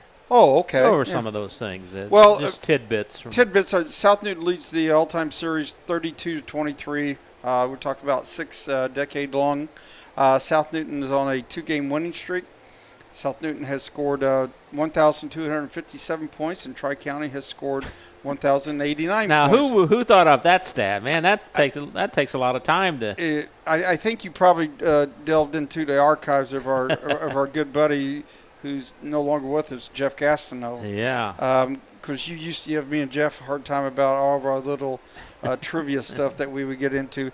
Tri-County dominated the 2010s with a 6-3 record, outscoring South Newton 450 points to 171. The only winning record during a decade for Tri-County. Current decade 2020, South Newton has a 2-1 advantage, outscoring Tri-County 107-73. During the playoffs, both teams have 3 wins and a playoff match up against each other. I was looking at the stats because we don't have stats here, but I'm guessing probably Mukasa probably has a good 8 to 9, maybe even 10 catches in that first half. He only come into the season with 14. So it looks like the last 2 weeks they've really tried to target him a lot more. All right, we'll take our final halftime timeout and come back with the third quarter after this. 18-14 South Newton leads on 3kgthecage.com. In agriculture, preparation is important. Dedication is you deciding what to plant and then asking what it will take for a good crop. How much work will it take to produce the final crop? In sports, preparation is vital in becoming the best you can be. Dedication is a will of achievements for a winning desire. Corbett Farms encourages everyone to do their best by having a winning spirit, attitude, and achievement. Your positivity will make a difference. Corbett Farms is proud to sponsor high school sports. Founded in 1931, Community State Bank in Brook is your community bank. We specialize in relationship banking while offering the technology required to meet your modern banking needs. Community State Bank is the area leader in new construction loans and home mortgages. Our lenders know small business and have products to meet your farm and business needs. We're available to get to know you and your needs today at 224 West Main in Brook or by calling 219-275-2441. Member FDIC, an equal housing lender. Hi, this is Chuck Clark with the Underwood Insurance Agency, formerly Preferred Insurance Group. Are you tired of being sacked every month with your auto insurance bill? Do you feel you just pay your premium to your agent and never hear from them? We at the Underwood Insurance Agency work with over 10 insurance carriers to get you our best rate and coverage we can, and we pride ourselves on serving our customers like they are our family. We are conveniently located in Remington and Lafayette. We can be reached at underwoodagency.com. Reach out to us to score big savings. High-quality personalized dental service is what they do at Hillcrest Dental. For over 40 years, generations have relied on Hillcrest Dental for beautiful, healthy smiles. Dr. John Ayler and Dr. Jack Drone look forward to seeing you for your next dental visit. For information or to set your appointment, call 219-866-7117. That's 219-866-7117. Or visit hillcrestdental.net. Hillcrest Dental is a proud sponsor of all high school athletics. Half.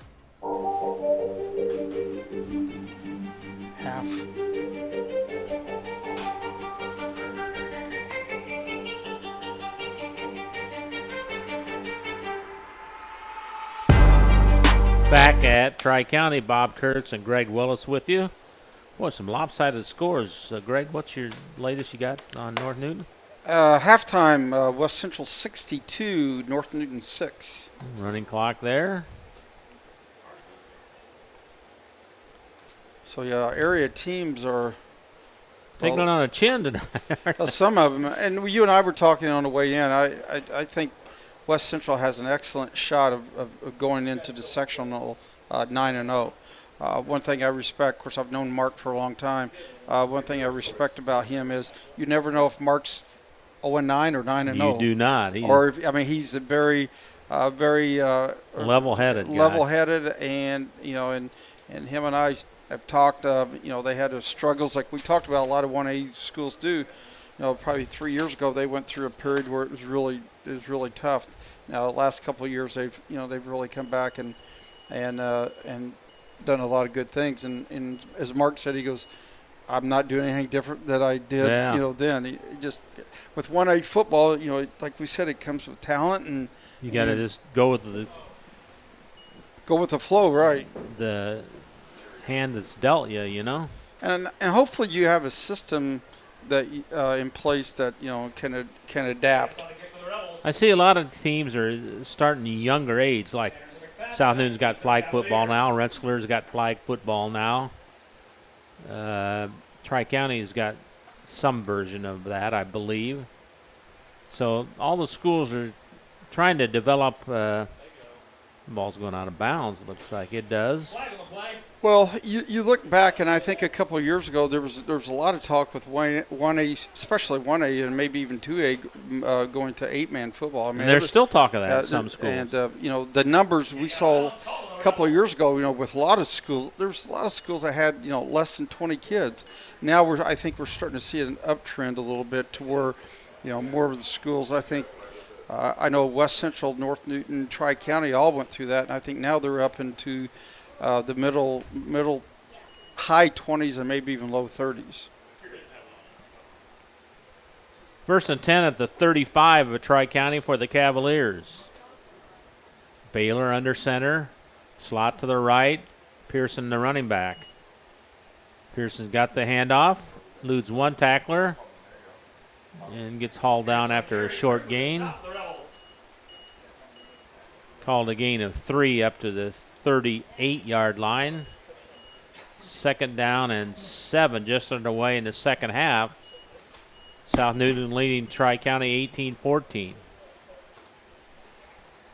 2 wideouts go to the near side right in front of the South Newton bench. Baylor hands it off to Pearson again, running the right side.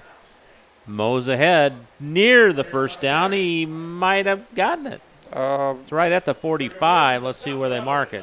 Officials right in front of the first down. Okay, there. It's got to be right on the hash mark there. So now one thing we've 7-yard pickup by Pearson. Sorry, Bob. One thing we have not seen Pearson run a big play. He's been between. Well, he doesn't run outside. He runs right up the middle, doesn't he? Yeah, that could take a toll if you get into the later third quarter and fourth quarter. He's 5'10", 200-pounder. He's only a junior. Everybody's stacked up along the line of scrimmage here almost. 1st and 10 from the 45 of Tri-County. Mano. Coach West calls a timeout. Didn't like something there, so. I said, Coach, believe me, a minute and 30 seconds, or not even a minute and 10 seconds into the third quarter, you're calling the timeout. You're not happy about something. No. So he's surrounding the offensive huddle here and conveying his message. Don't forget, next Wednesday, every Wednesday, live from Arnie's, it's the Coach's Cage program on 3kgthecage.com. That's where you get a chance to hear all 6 area coaches talk about their previous week games and look ahead to their next game. Always a good time there, and coaches really have a great camaraderie between all 6 of them there. They all there's a lot of them still there, Greg, after we leave, still talking. So. And that's the cool thing. And, of course, you invited me over a couple of weeks ago, and, of course, I personally know all those guys. And that's really cool. And it's 4 what kind of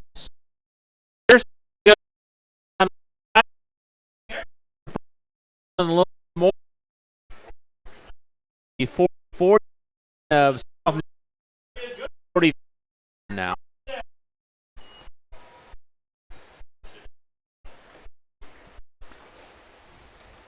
First down and 10 from the 43 of South Newton.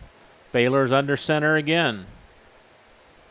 Pearson's got the handoff again, running to the left side, eludes 1, 2, 3. Still on his feet, finally hauled down, but not for another big gain. 13-yard pickup there down to the 30-yard line. Pearson's running great now. 29-yard line, 14-yard gain. And if you're Tri-County, not only are you grinding out, but you're taking this clock away, so you're limiting the possessions that South Newton and with all that athletic ability. That's why. has. That's why they like to run the ball, coaches, right? Exactly, and I think Tri-County's their game plan offensively has just been excellent. Pearson's got it again, right up the middle. Good positive yards. He's gaining good yards every time he touches the ball, and which has been every down this half, right? Exactly, and we did that. The first quarter when they drove down, and unfortunately for Tri-County, they sputtered a little bit there. Gain of about 5 down to the 25-yard line now. Second down and 5. Baylor with a long count. Points at one of the South Newton defenders and hands it off to Pearson again. He's going to get nothing there. Nope. That play got stacked up by the defensive line, especially number 70. That's Bo Adair, kind of blew things up for the Cavaliers that time. Actually lost a couple yards, I think. Yeah, back down to the 27-yard line now. So now this is where personally, I think this is where Colby Baylor's got to come up and make a play. He's a senior, been a 3-year starter. Like to see him make a nice positive play here. 2 wideouts to the far side, 1 to the near side. Baylor in shotgun position this time around. Goes back to pass, looking, being flushed out of the pocket to the right. Throws it deep into the end zone over the head of Pratt. Baylor's passing complete, 10 for Pratt. Baylor has a strong arm. He says that one's on me this time. So be 4th down and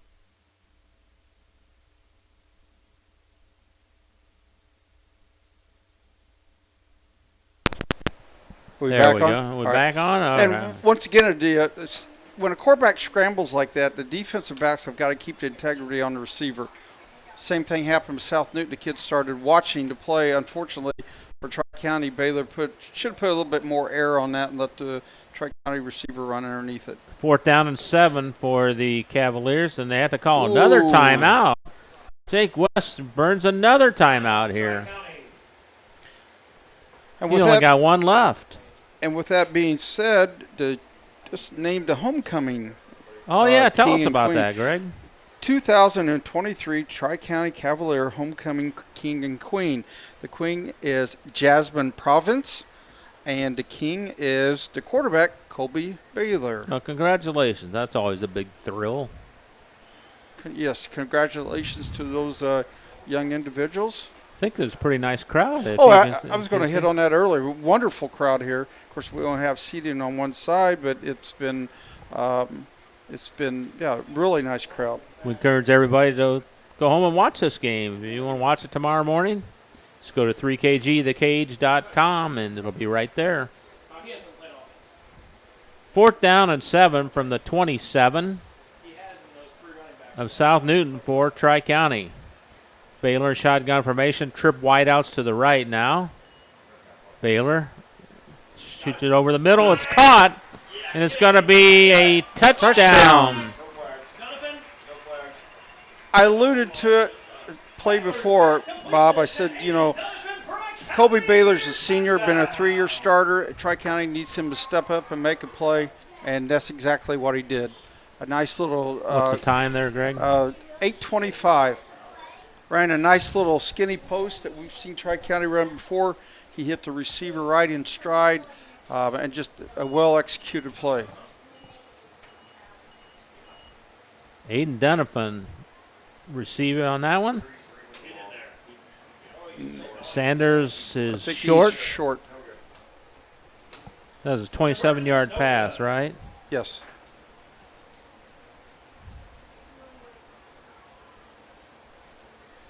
So Tri-County takes the lead. So both defensive coordinators tonight have given up the big play on 3rd and 4th down. Now it's 20-18. Tri-County leads. Tell you what, we'll take a timeout. Come back after this on 3kgthecage.com. 24/7 Club Fit is a 24-hour keycard accessed fitness center located in downtown Rensselaer. The 8,000 square foot facility offers free weights, weight machines, and a large variety of cardio equipment. We also offer free aerobics classes. 24/7 Club Fit offers 6-month contracts starting as low as $25 per month for students, those 55 years and older, and there are no sign-up or keycard fees. We also participate in the Silver Sneakers program. Call 219-866-0033 or contact us on Facebook. 24/7 Club Fit, where time is no excuse.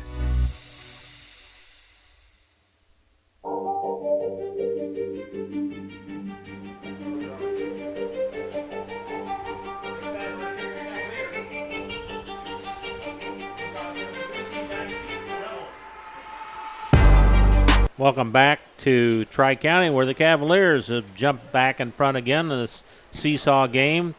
20-18, the Cavaliers lead the Rebels. A really nice response by Tri-County. Yes, it was. Short kick.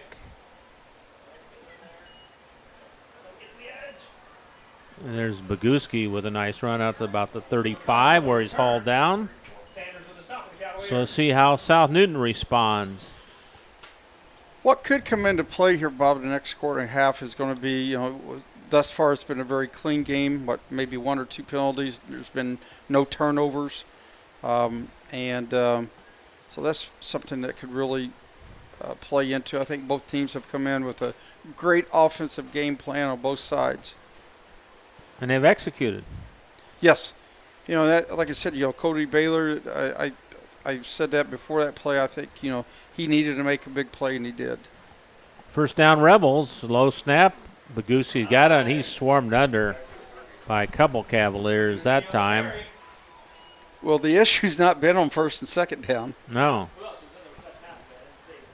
The ball's back from the 34 down to the 31-yard line. 3-yard loss there, 2nd and 13 for the Rebs. Cannot say enough about Tri-County's defensive line. They've done a great job tonight. Yeah, this is. I'd be willing to say this might be the best they've looked defensive line all year, I would say. 2nd and long, Krug. Another handoff, and boy, they're not going anywhere. Led there by 66. Bowles, 70. Province. Yeah, those two guys are. Hathaway's been in there, and then. Like we said, they've done an excellent job, and this right now has been Achilles' heel for the Tri-County defense. Has been you've got 3rd and 20. Yeah, they lost 4 more yards than that, back to the 27. Correct. They have to get up to the 44. 3rd and 17. 2 wideouts to the right, 1 to the left for Krug. Man in motion now.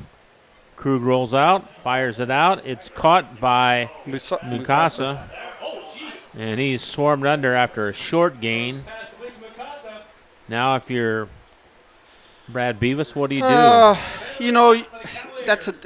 This is why you get paid the big bucks. That's right. They haven't stopped you. You've got 3-headed monster there, and it looks like they're going for it. They're at the 37-yard line. They got to get up to the 44. 4th down and 7. But if you don't, the Rebels are going to punt. Oh, they changed their mind. If you didn't get it, then you know what? You give Tri-County a short field that they've been grinding it out. High snap. Ooh. And it's an ugly kick. Yeah, maybe they should have went for it. Oh, man, they didn't gain hardly any yards there. I think it might be a 2-yard punt. I'm guessing that probably got off the side of his foot. It was on the 37. Where are they marking it at? The officials are talking. That's a negative punt. Yeah, a negative 1-yard punt. Ball's at the. If they knew they're going to do that, they should have went for it. Yeah. Ball's up to 33. First and 10, Tri-County at the 33. I don't know why the officials are holding things up. This is a big series for both teams. It is. Tri-County scores, they could put a little distance in between them and South Newton. What's really been unique, Bob, is no one's had more than one score lead. It's seesawed back and forth. This has been one of the best games we've had in the last couple of years. Exactly. 6:10 to go in the third quarter, 20-18 in favor of Tri-County, and they have the ball at the 32. Pearson's again running up the. Not much there. May have gained a couple yards up to the 30, maybe the 29, 3-yard gain. Second down and 7 for the Cavs.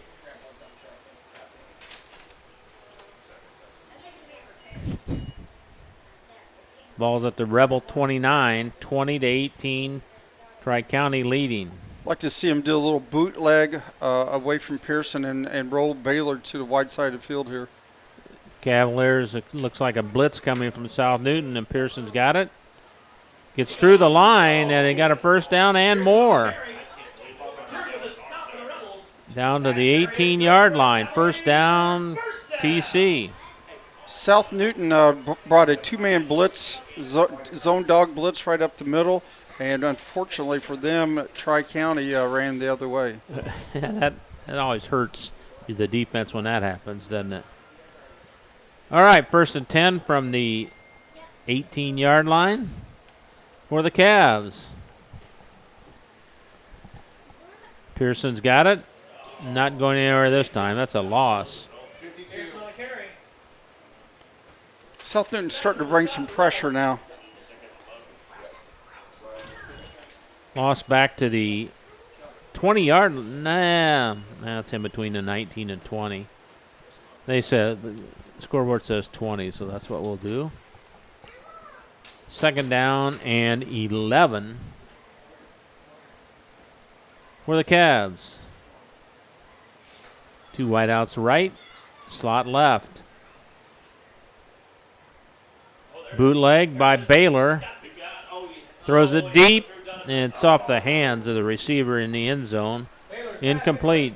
A play I was hoping they would call, but what I would like to see Colby do right there, he had a lot of real estate just to run.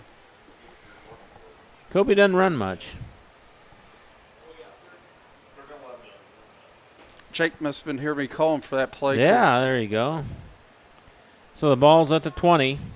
Third down and 11. 4:23 to go in the third. 2018 Tri-County leading South Newton here.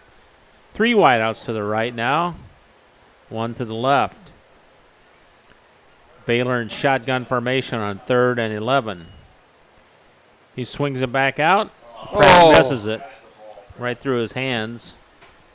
He had some blocking set up. He could have gained some yards there. That was a missed opportunity for Tri-County because he had blockers in front of him and a lot of room to run. Pratt got his hands on his hips. He knew he should have caught that one. We saw this a couple of weeks ago that the Tri-County receivers had little issues, and but yeah, I'm sure Noah Pratt would like to have that one back. Could have been a big game for him on his birthday. Halftime score: Hanover Central 28, Kankakee Valley nothing. And you said that score does not surprise you? No. Well, a little bit, yeah. Fourth down, Baylor rolls out to his right, looking, and he's going to be tossing it. It's going to be almost caught. Incomplete. That's better for South Newton to drop that one, right? Well, that was actually a Tri-County player. Oh, was it a Tri-County player that got it? Okay. Incomplete anyway. Well, and that's going to, once again, that's 2 times now that Tri-County has, moved the ball down and sputtered and not been able to finish. Third quarter score, West Lafayette 26, Rensselaer 6. First and 10 for South Newton. They came up with a big stop right there. Huge stop for the defense of the Rebels. Now they're going to try and get some yardage here from the 20-yard line, right? Yeah. Yes. Krug in shotgun formation. Man in motion. Yep. Flag goes down. Krug fires it deep. Going to be incomplete. There's a flag on the play. The flag's going to be on South Newton for illegal procedure. Illegal shift called on the Rebels. So a 5-yard walk-off back to the 15, 1st and 15 for the Rebels here, who trail 20-18, 4:04 to go in the third quarter. Hope you're enjoying your Friday evening. Nice crisp night right now. Low to mid 60s temperature right now with very little wind. I-65 in our background there, foreground there. Big road. A little confusion by South Newton there lining up. Man in motion again this time. And another flag. And Tri-County jumped off. Tri-County wins. So they'll have a 5-yard walk-off on them, I believe. So we'll go back to where we started from. Be 1st and 10 from the 20. Been a pretty error-free game as far as penalties, really. Not many. That's why we like to see them. Oh, exactly. We've saw some games where, we've had a plethora. Yeah. Watch those big words now. 1st and 10 for the 20 again for the Rebels. Jake West coaching the Cavaliers. Brad Beavis for the Rebels. 3 wideouts to the left side now for Krug. Another kind of low snap. And he's going to be sacked.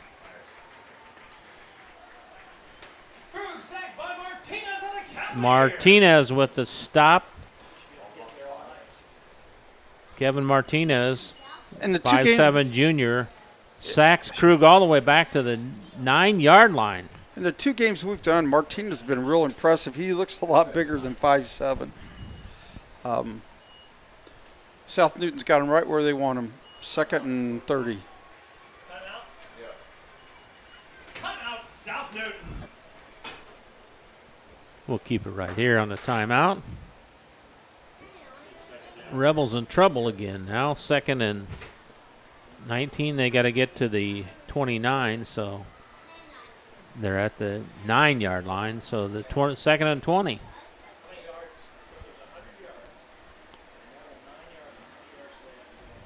Well, hopefully Tri-County made some adjustments at halftime to where they've had these breakdowns and has allowed South Newton to convert. I think they've stopped them 1 time on 3rd down and they haven't stopped them on 4th down.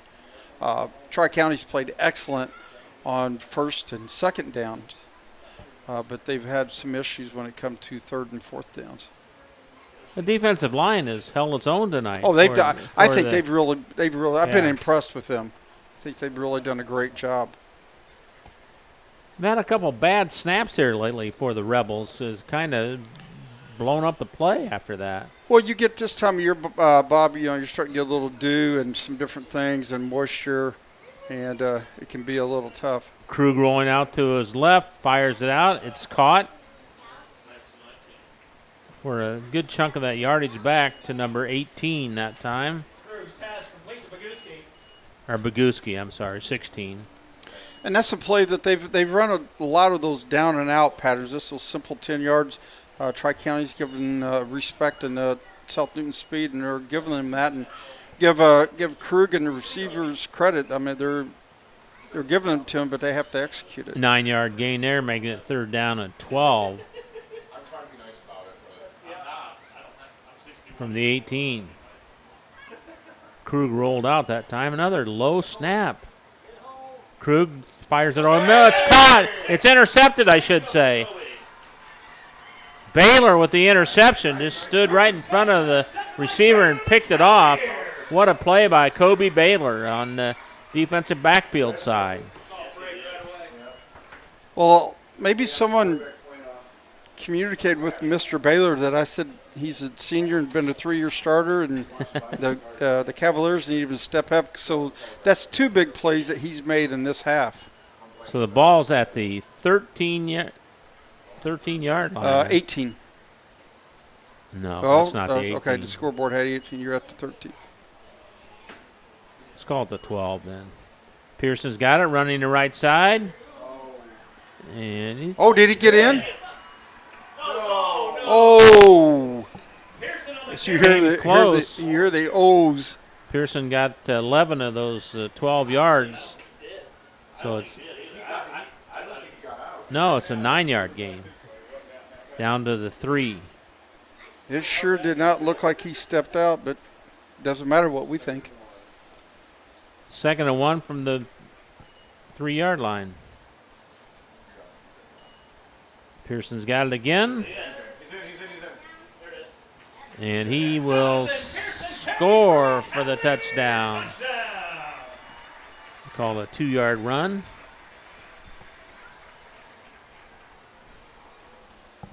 So Tri-County at the 3:03 mark. Pearson runs it in from 2 yards out. I've noticed this year, Bob, that the games we've done that I think we're in shortage of kickers, especially in the conference. And the run fails. So the Cavaliers haven't converted on a. Oh, they've converted one, haven't they? So it's 26-18. Still just a 1-score game, right? It is. Now, when we had talked about Kobe Baylor, it was a senior and a 3-year starter, and it was, time for him to make some big plays, and he has. He's done an excellent job. Now we flipped a script over to South Newton. Evan Krug, who's leads them in rushing and everything. Now it flips over to him. He's at least, I think, a 3-year starter. So now we'll see what he can do. And I mean, as we talked about earlier, young man's very impressive. I mean, he's an athlete. You see him making plays. So we'll see what happens here. Now, that was just a good defensive play by Baylor to make that interception. Leaped up high in the air to pick it off. When I coached at St. Joe, one year I coached defense with Corey Sanders, who was a head coach, and Corey's now the defensive back coach at the University of Pittsburgh. We always talked to players about playing with your eyes, and not watching the game, but playing with your eyes, read your keys. And it looked like right there that Baylor did an excellent job of playing defensive back with his eyes. McFadden to boot it away from his own 40. Cavaliers up by 8. Mucasa's got it at the 15. Up to the 20, 25. And good coverage on a kickoff there by the Cavaliers. Excellent job by Tri-County, number 15 there, Bryce McMorrow. Because Mukasa can fly, and he's got some moves, and he really did a good job of just cat and mouse and feathering and used the sidelines. Just kind of stayed in his lane, didn't he? Yes, he didn't. He didn't attack, and really an excellent job. Still a 20-yard return by Mukasa, and it's first down and 10 for the Rebels at the 35. They trail by 8. 2:55 left to go in the third quarter. 2 wideouts to the right, 1 to the left. Krug with Boguski to his right. Boguski's got it. Up the middle for a short gain. You still have 3 minutes, under 3 minutes go in the third quarter, and a fourth quarter. You're only behind by 8 points. I think South Newton will stay within their game plan. Absolutely. Both running and throwing. 26-18. Tri-County leads, second down and about 8 to go for the Rebels. And, boy, nothing doing. That defensive line is just dominating tonight. Excellent job by Hathaway and Pierce. And I know we sound like a broken record, but Tri-County's defensive line has really played well tonight. Lost a yard on that, 3rd and 9. South Newton's been in a lot of these situations. 2 wideouts to the right again. 3 wideouts to the right now. Krug rolls out, fires out, and just had to throw it away because he's being pressured by that defensive front again of the Cavaliers. 4th down and 9. He hasn't had much time to throw it tonight, really. He hasn't. Now, it looks like this time we'll see what they're going to do. Krug's still standing out there, and unless he's going to punt it.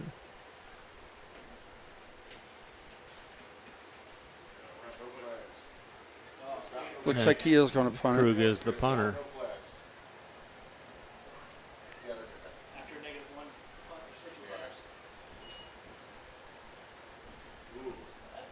Good kick this time. That's going to be great kick inside the 25. And that's where what a kick that was. Yes, excellent kick. So we have 1:37 to go in the third quarter, 26-18. Tri-County has the lead. And the ball, they'd like nothing more than to take off a big, long drive and score, add on to this lead where Tri-County needs to stop. Well, we'll see if Tri-County makes any adjustments or they just keep running that basic lead play with Pearson. That's a 50-50 thing. It's been working for you well, but South Newton the last couple of series have been kind of ganging up on that play. Baylor under center. Here comes the blitz again. And Pearson gets hit Pearson on the carry. after a short gain. Sessom with the stop of the Rebels. As you alluded to, South Newton's really starting to bring more pressure. They've been bringing basically 7- and 8-man pressure the last couple of series. Esteban Sessom with the stop on that play for the Rebels. 1-yard pickup to the 26.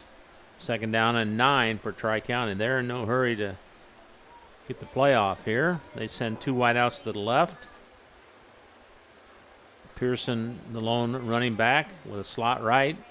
Baylor under center. Baylor's got it again. Not going anywhere. Gained 4 yards on his own right there. 3rd down and 5 for the Cavaliers as we finish off the last 35 seconds here of the third quarter. They'll have to get a play off before the end of the quarter. Will you stack up on the run against Pearson on this one? 3rd and 5? Like I said, I'd like to see a bootleg come away from Pearson, but actually see Colby run the ball. He's in shotgun formation this time on 3rd and 5. Hand off to Pearson. Not going anywhere. Pearson on the carry.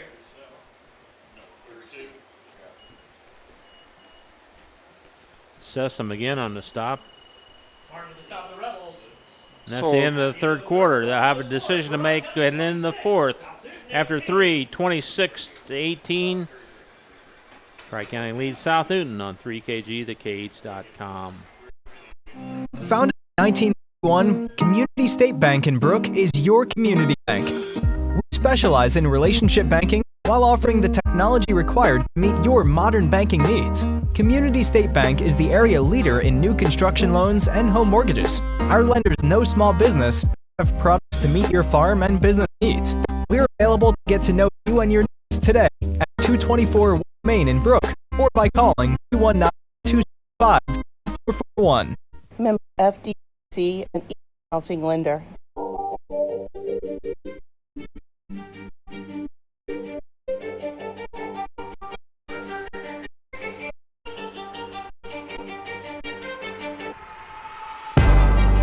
Back at Tri-County, Bob Kurtz and Greg Willits with you tonight on 3KGthecage.com.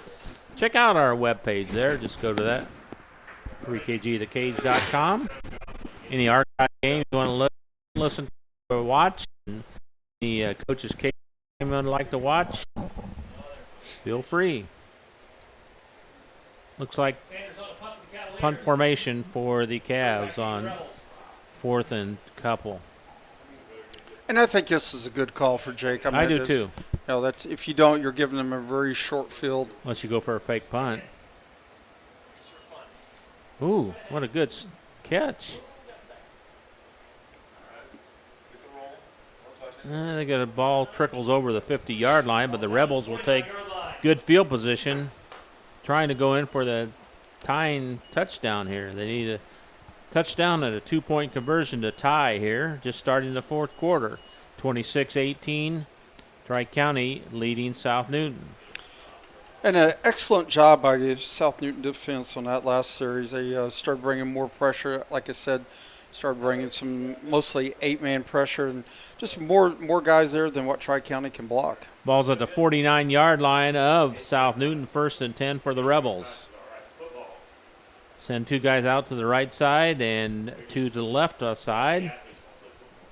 Krug in shotgun formation.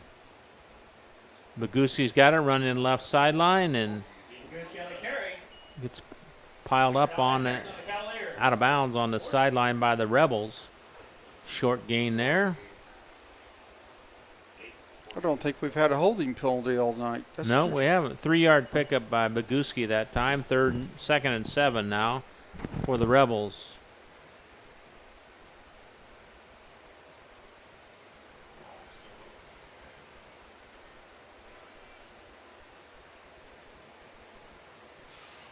Mukasa way out to the right here now. There's just been no running room for the Rebel running backs up the middle. No, between the tackles, and I know we sound like broken records, but the defensive line for Tri-County is doing an excellent job. No gain on that one. 3rd down and 7 from the 48.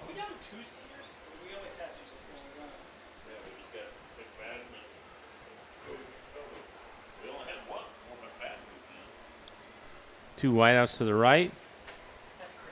2 to the left. And now there's a lot of confusion again by the Rebels. Now they send 3 out to the left side. Bad snap again. This We have a turnover? The center quarterback. Can we get a signal from the official? Snap has really been. And it was a fumble and recovered by the Cavs at the 45-yard line. That ball has been on the ground from the center back to the quarterback a lot tonight. Well, mostly in the second half. And like I said, you're getting that time of year where you're getting dew and the ball's getting slick and different things like that. And, that happens. So the ball's at the South Newton 45, 1st down and 10 for Tri-County. Send 2 wideouts to the left, 1 to the right. Baylor looking over the South Newton defense. He goes back to pass, fires it out. It's caught by Noah Pratt. Hauled down for a short gain. And a really good call because South Newton, like I said, they're putting 8 guys right up in the box, and they had a wide receiver in slot, and the defensive back on Pratt was off like 12 yards, so Colby just stood up and threw him the ball. 6-yard gain, 2nd down and 4 at the 39-yard line of South Newton. Everybody stacked up along the line of scrimmage. 2 wideouts to the short side of the field here. Pearson's got it up the middle for a 1st down. Gain of about 5 on that play. That just felt like a running play right there with everybody up along the line of scrimmage. 1st and 10 TC at the Rebel 34. And if you're Jake and Tri-County right now, what you want to do is burn this, don't snap the ball until this clock, the time clock, play clock's under about 5 seconds. You want to take opportunities, burn up as much time as you can. 2 wide receivers to the right, slot left. Pearson's got it. Short gain. Up to the 31-yard line, gain of 3, 2nd down and 7 with 9:24 to go in the ball game. 26-18, Tri-County leading South Newton here. And I think, Bob, you are now in 4-down territory. Yeah, it's no harm to turn the ball over there anyway. It's another running play with the same setup as before. Pearson's got it. Not much there. And I think Colby's doing an excellent job right here. He's looking at that play clock, and they snapped it then with about 3 seconds to go, and that's an excellent job in time management. 1 yard pickup for Pearson, 3rd down and 6 from the 30.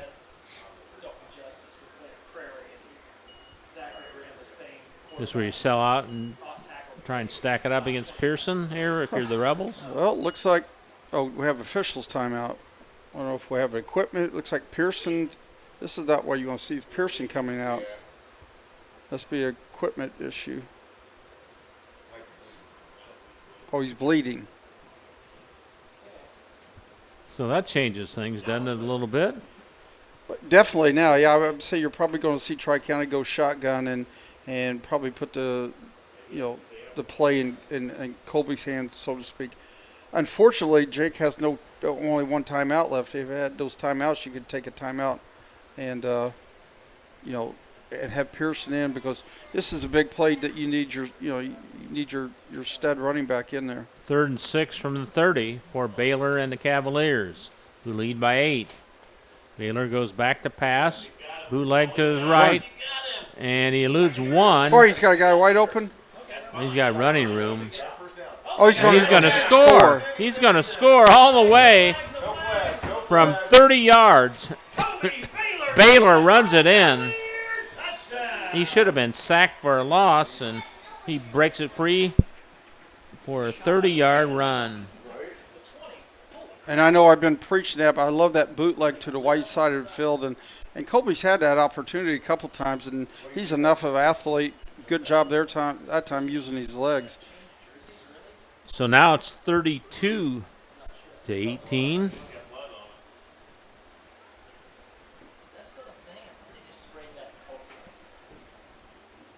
The wishbone, right? Yep. Bad snap. But he got in. So once here again, you see a bad snap, and then you have an athletic quarterback that makes the play and ends up making a big play. 34-18. And if Tri-County holds on to this score in this game, this is a huge win for Jake West. Yes, huge it is. Win. And so many times in a young coaching career, with a coach who takes over, you need to have that signature win. You need to have that win that most people think you're not going to win.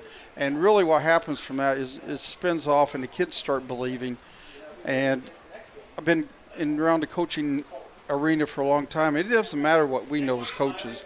It matters what they know and how they believe. And if they have confidence, that's a huge thing.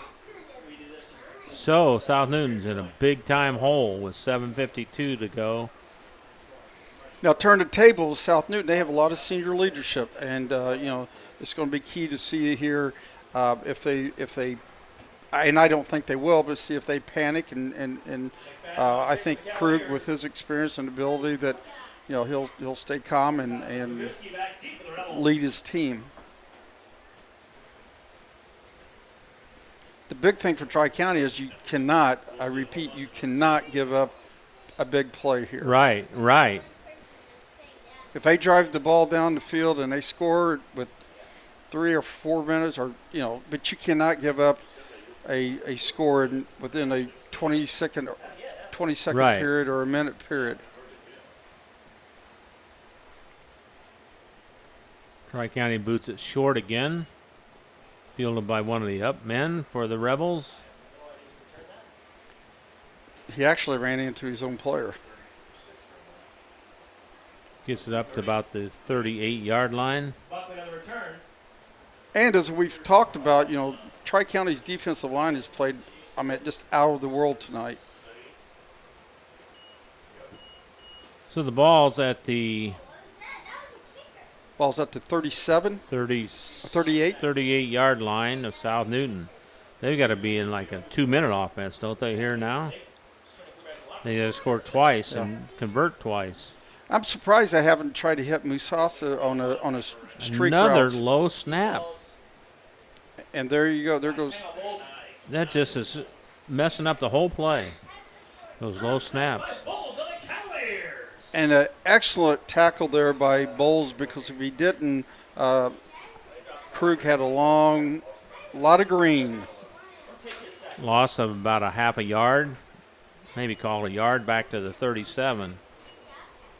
Rebels got to be in a little rush here.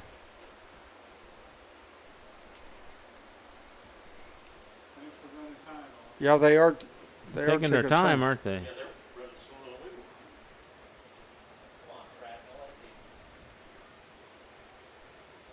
Another slow snap. That's just messing everything up. Krug just not finding any running room. Gets it up to the 40-yard line, maybe a gain of 3. Third down about 8 or 9. Well, and what's key here is if positive for Tri-County, that clock's running. Negative for South Newton, that clock's running. 4th and 8, or 3rd and 8 for the Rebels.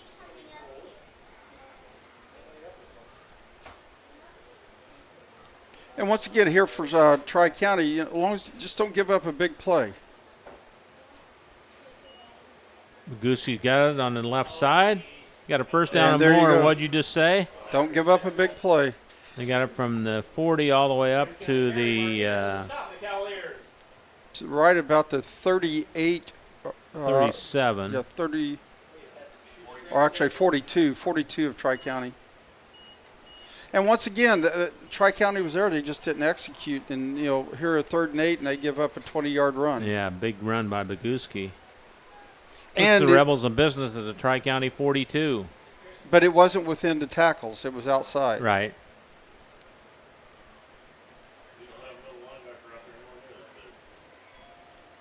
Krug goes back to pass, fired out. It's caught. Short gain. But as one of the guys up here said, excellent job. You keep him short of the first down, and that clock is running. Sanders with the stop of the Cavaliers. I do think South Newton has all 3 of their timeouts left. They do. 2nd down and 2 for the Rebels, who trail by 16. Krug fires it out. It's caught for the first down. First pass complete to Coates. Justice with the stop of the Cavaliers. Ball's at the 31-yard line now. 1st and 10, Rebels. 5:04 to go in the ball game. 34-18 in favor of Tri-County. Krug keeps it himself. Oh, we Flag have goes several down. flags. Might be a face mask on Tri-County. You're calling for the face mask? Yep. Which that's gonna.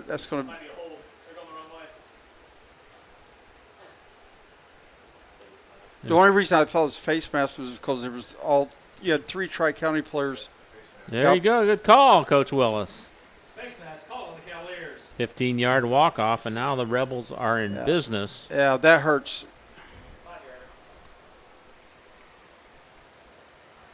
Oh, they're only okay. I thought that it was always 15, but yeah, I don't know. That's went back and forth so many times I can't remember. But just a 5-yard walk up to the 24 now. It's 1st and 10. Krug goes back to pass, and he'll take off and run himself. Got some running room down the sideline, and he gets out of bounds. Good play by Krug that time. South Newton got very fortunate because the wide receiver shoved the Tri-County defensive back in the back, and no clip was called. That ball's up to the 15-yard line now. And it stops the clock. Another good run by Krug this time. Tell you what, he is so dangerous when a play breaks down. Drive a defense coordinator nuts. Rebels really need to score here with the next play or two to have a realistic chance to tie the game.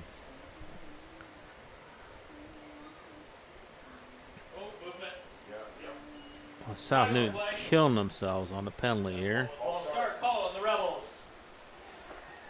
I'm sitting here watching Krug, and it brings back nightmares many years ago from a young man that played for Rensselaer that was like that. He's not quite the same level, but he's not too far off from Jacob Kiger. Yeah, Kiger was amazing.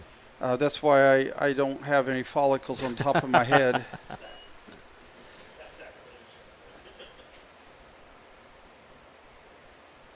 First and 15 from the 20 now for South Newton.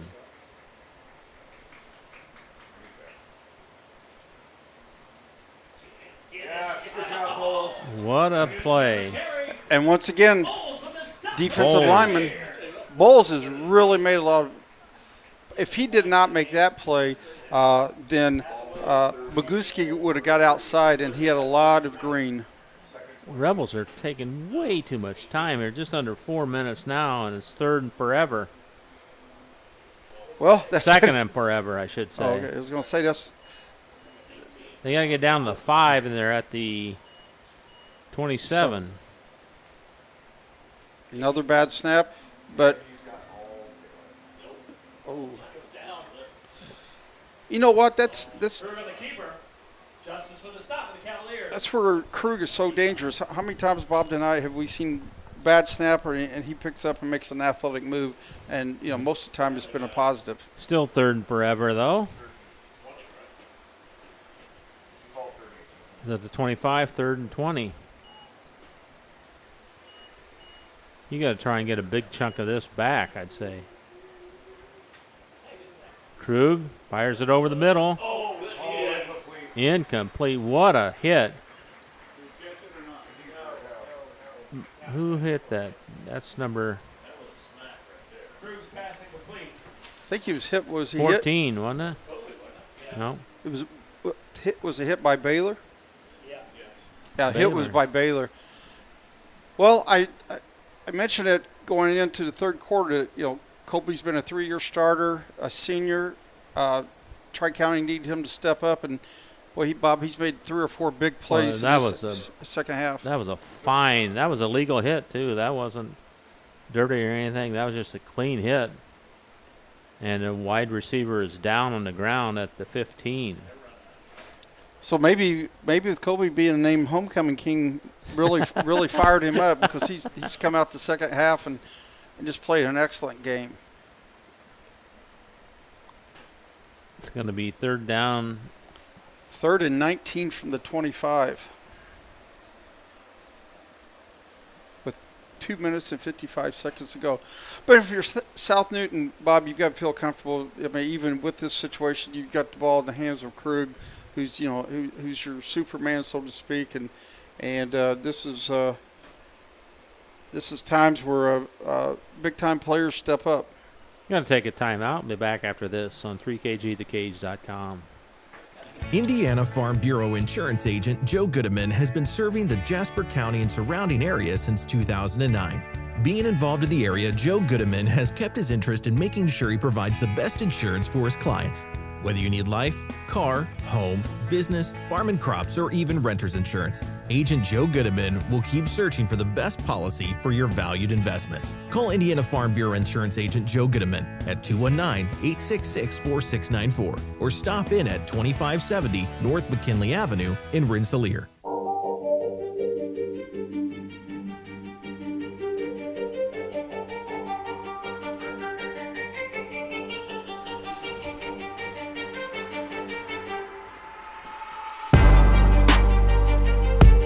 Back at Tri-County, Bob Kurtz and Greg Willis with you tonight. They're still looking at the injured Rebel down there on the field. Do we know who the player was? I don't know. Matt might know. Matt does not know. Hopefully he just had the wind knocked out of him, but usually when that happens, they get up a little quicker. And like we said, he took a shot, but it was a clean shot.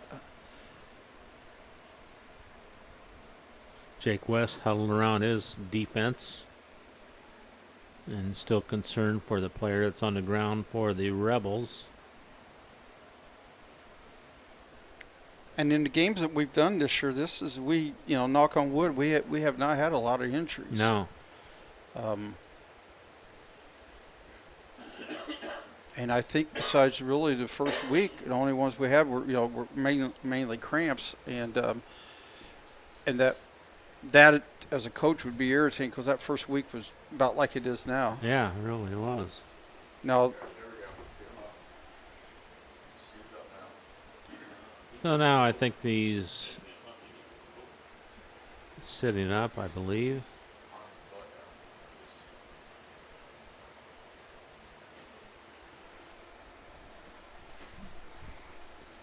(34-18), Tri-County leading South Newton.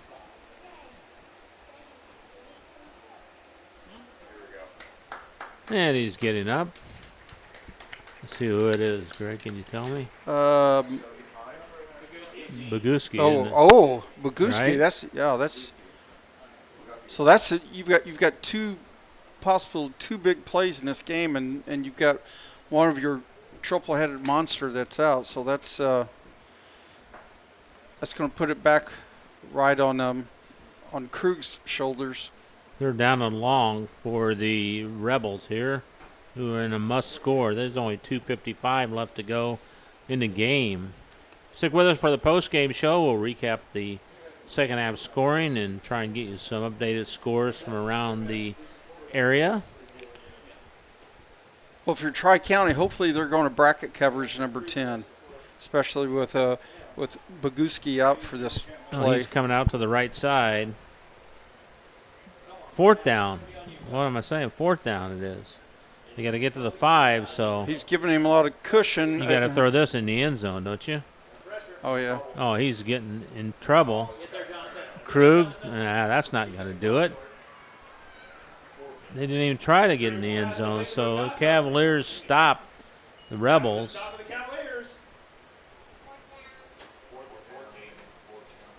Oh, you were right, Bob. That was only third down. Oh, okay. Fourth down now. Something's going on here. That was fourth down? Yeah, third down was the play got turned on. Okay. That turnover on downs versus Well, I was watching a marker guy, and you were calling it, but I was watching the guy running the marker must have got caught up in the game. So 1st and 10, Tri-County. And you know they're going to. You've got to be smart here because South Newton's going to burn their timeouts. Pearson back in the game now, isn't he? Looks like it. Yeah. He kind of weaved his way through traffic that time around. So. Yeah, he did excellent job with footwork. And some guys, his size, a lot of times their footwork's not that great, but he has really nice footwork. 7-yard pickup. Clock continues to run.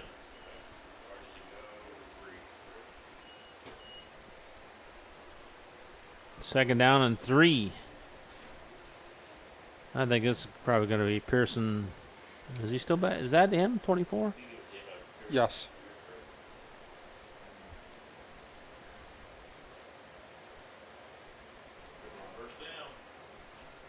Pearson on the carry. Pearson, a good run for a first down, and Cavaliers to just eat up I think they're just going to eat up the clock here.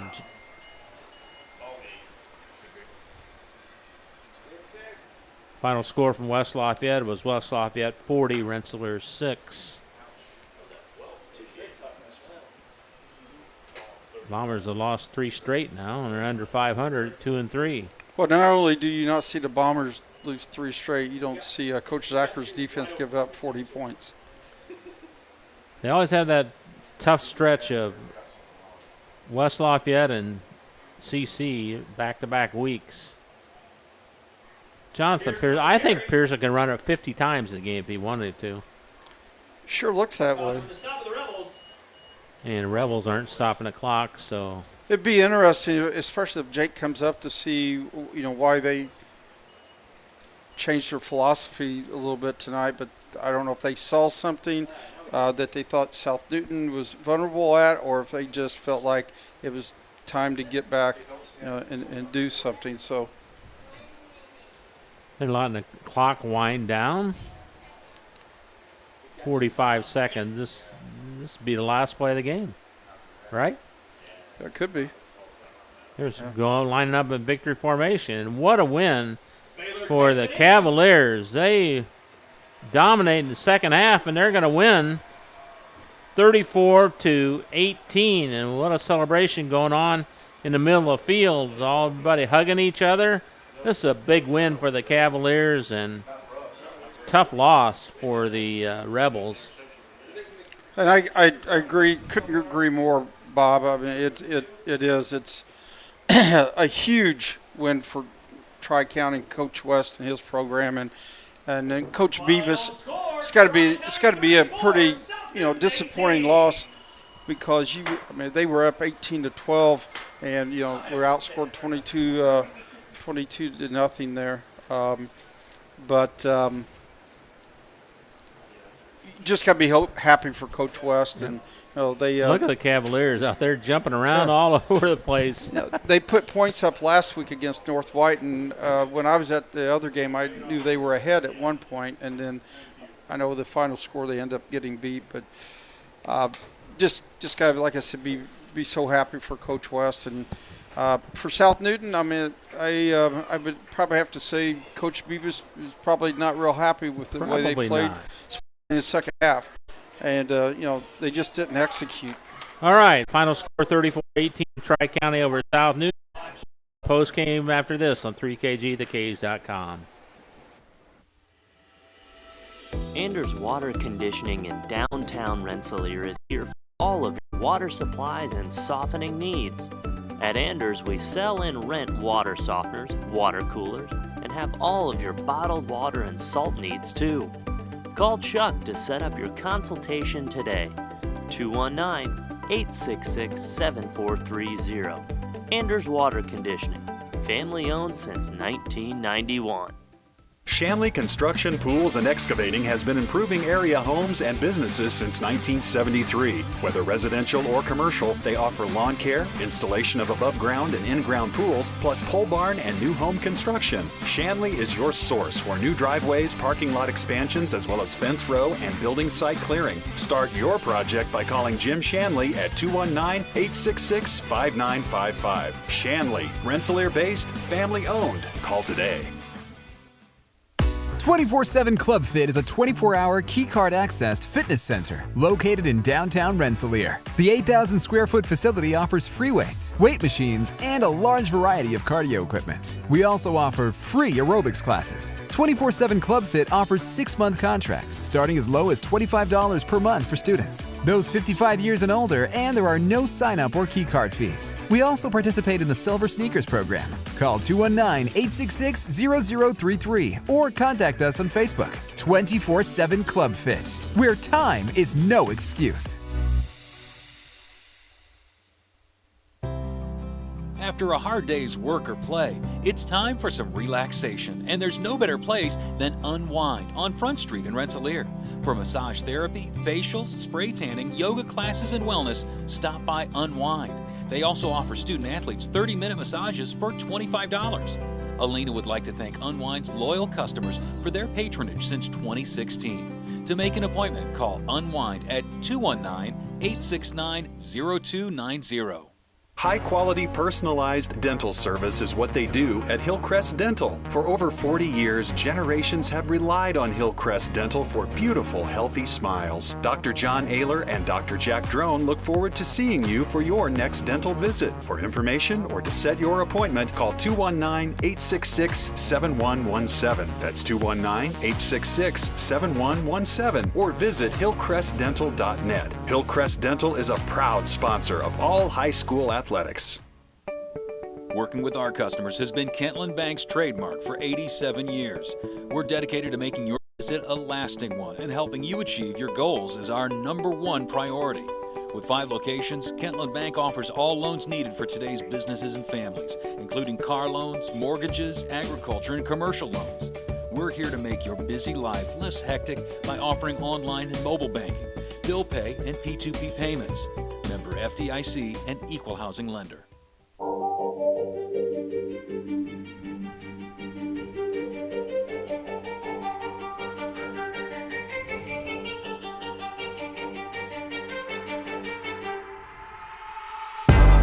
Back on the post-game show, Tri-County on homecoming upends South Newton 34-18. Second half scoring, South Newton led 18-14 at the half, but they got shut out the second half where Tri-County scored 3 times. Aiden Dunafin led things off with 8:25 to go in the third quarter with a 27-yard pass reception from Baylor. The run failed, making it 20-18 Tri-County. At the 3:03 mark of the third quarter, Jonathan Pearson ran for 2 yards out. The run failed, making it 26-18, and the final score was Baylor on a 30-yard run in the fourth quarter at 7:52. Baylor ran in the extra point for a final score of 34-18. Tri-County goes to 2-3. South Newton drops to 3-2. All right, we're going to take a final timeout here and come back with the scores we have from around the area and name our player of the game after this on 3kgthecage.com. In agriculture, preparation is important. Dedication is you deciding what to plant and then asking what it will take for a good crop. How much work will it take to produce the final crop? In sports, preparation is vital in becoming the best you can be. Dedication is a will of achievements for a winning desire.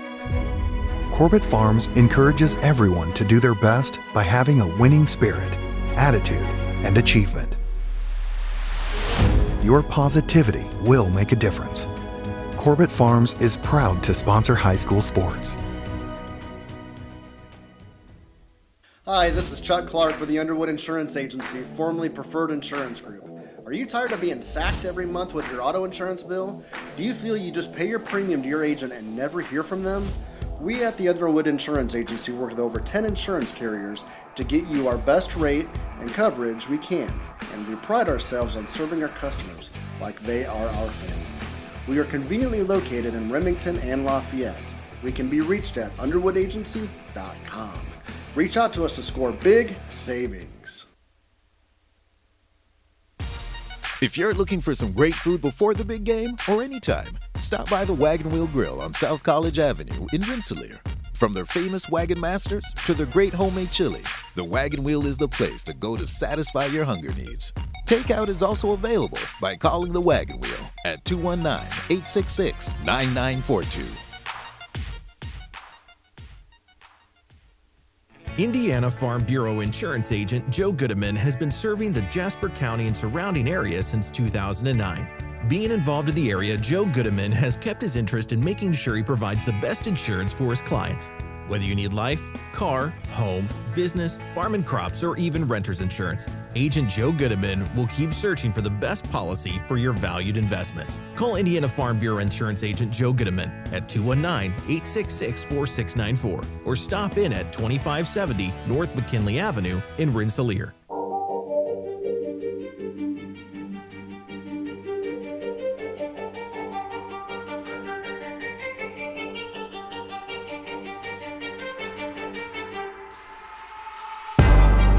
Post-game show, Tri-County defeats South Newton 34-18.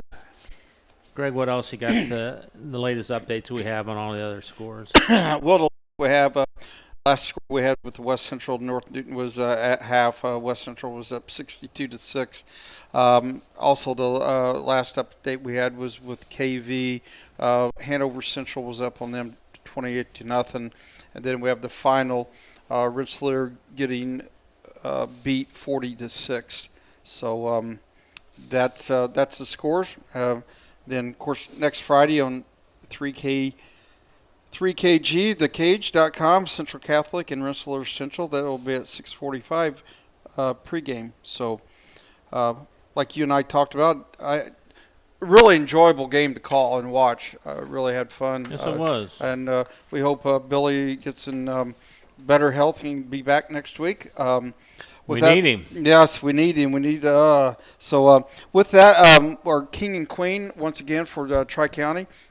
The king was Jasmine Province, and then, of course, the king was Colby Baylor. And as I talked about earlier, I thought He's going to be the king of our broadcast too, is he? Exactly. He came out. I thought, like I said, Tri-County really needed him to step up to second half. 3-year starter, a senior, and he did exactly that. He did a great job on both sides of the ball, made a big interception on a play, and then converted a third down, and he ended up even making that a touchdown. So Colby Baylor's our player of the game. Young man, enjoy your homecoming kingsmanship and a great game. And congratulations to Tri-County and Coach Jake West on a huge win, I think, for the program. Greg, thanks for doing double duty tonight. I appreciate it very much. We'll see you next week, all right? Yes, we'll be back for CC and Rensselaer. That sometimes can be also.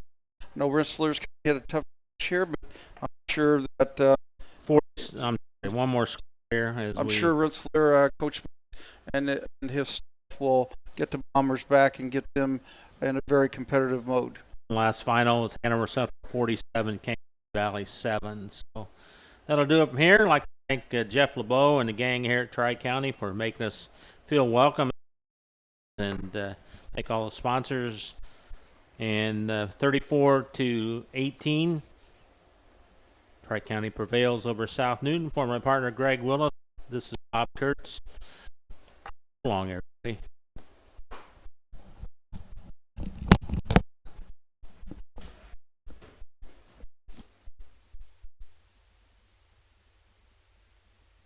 The proceeding was a presentation of 3KG Community Broadcast.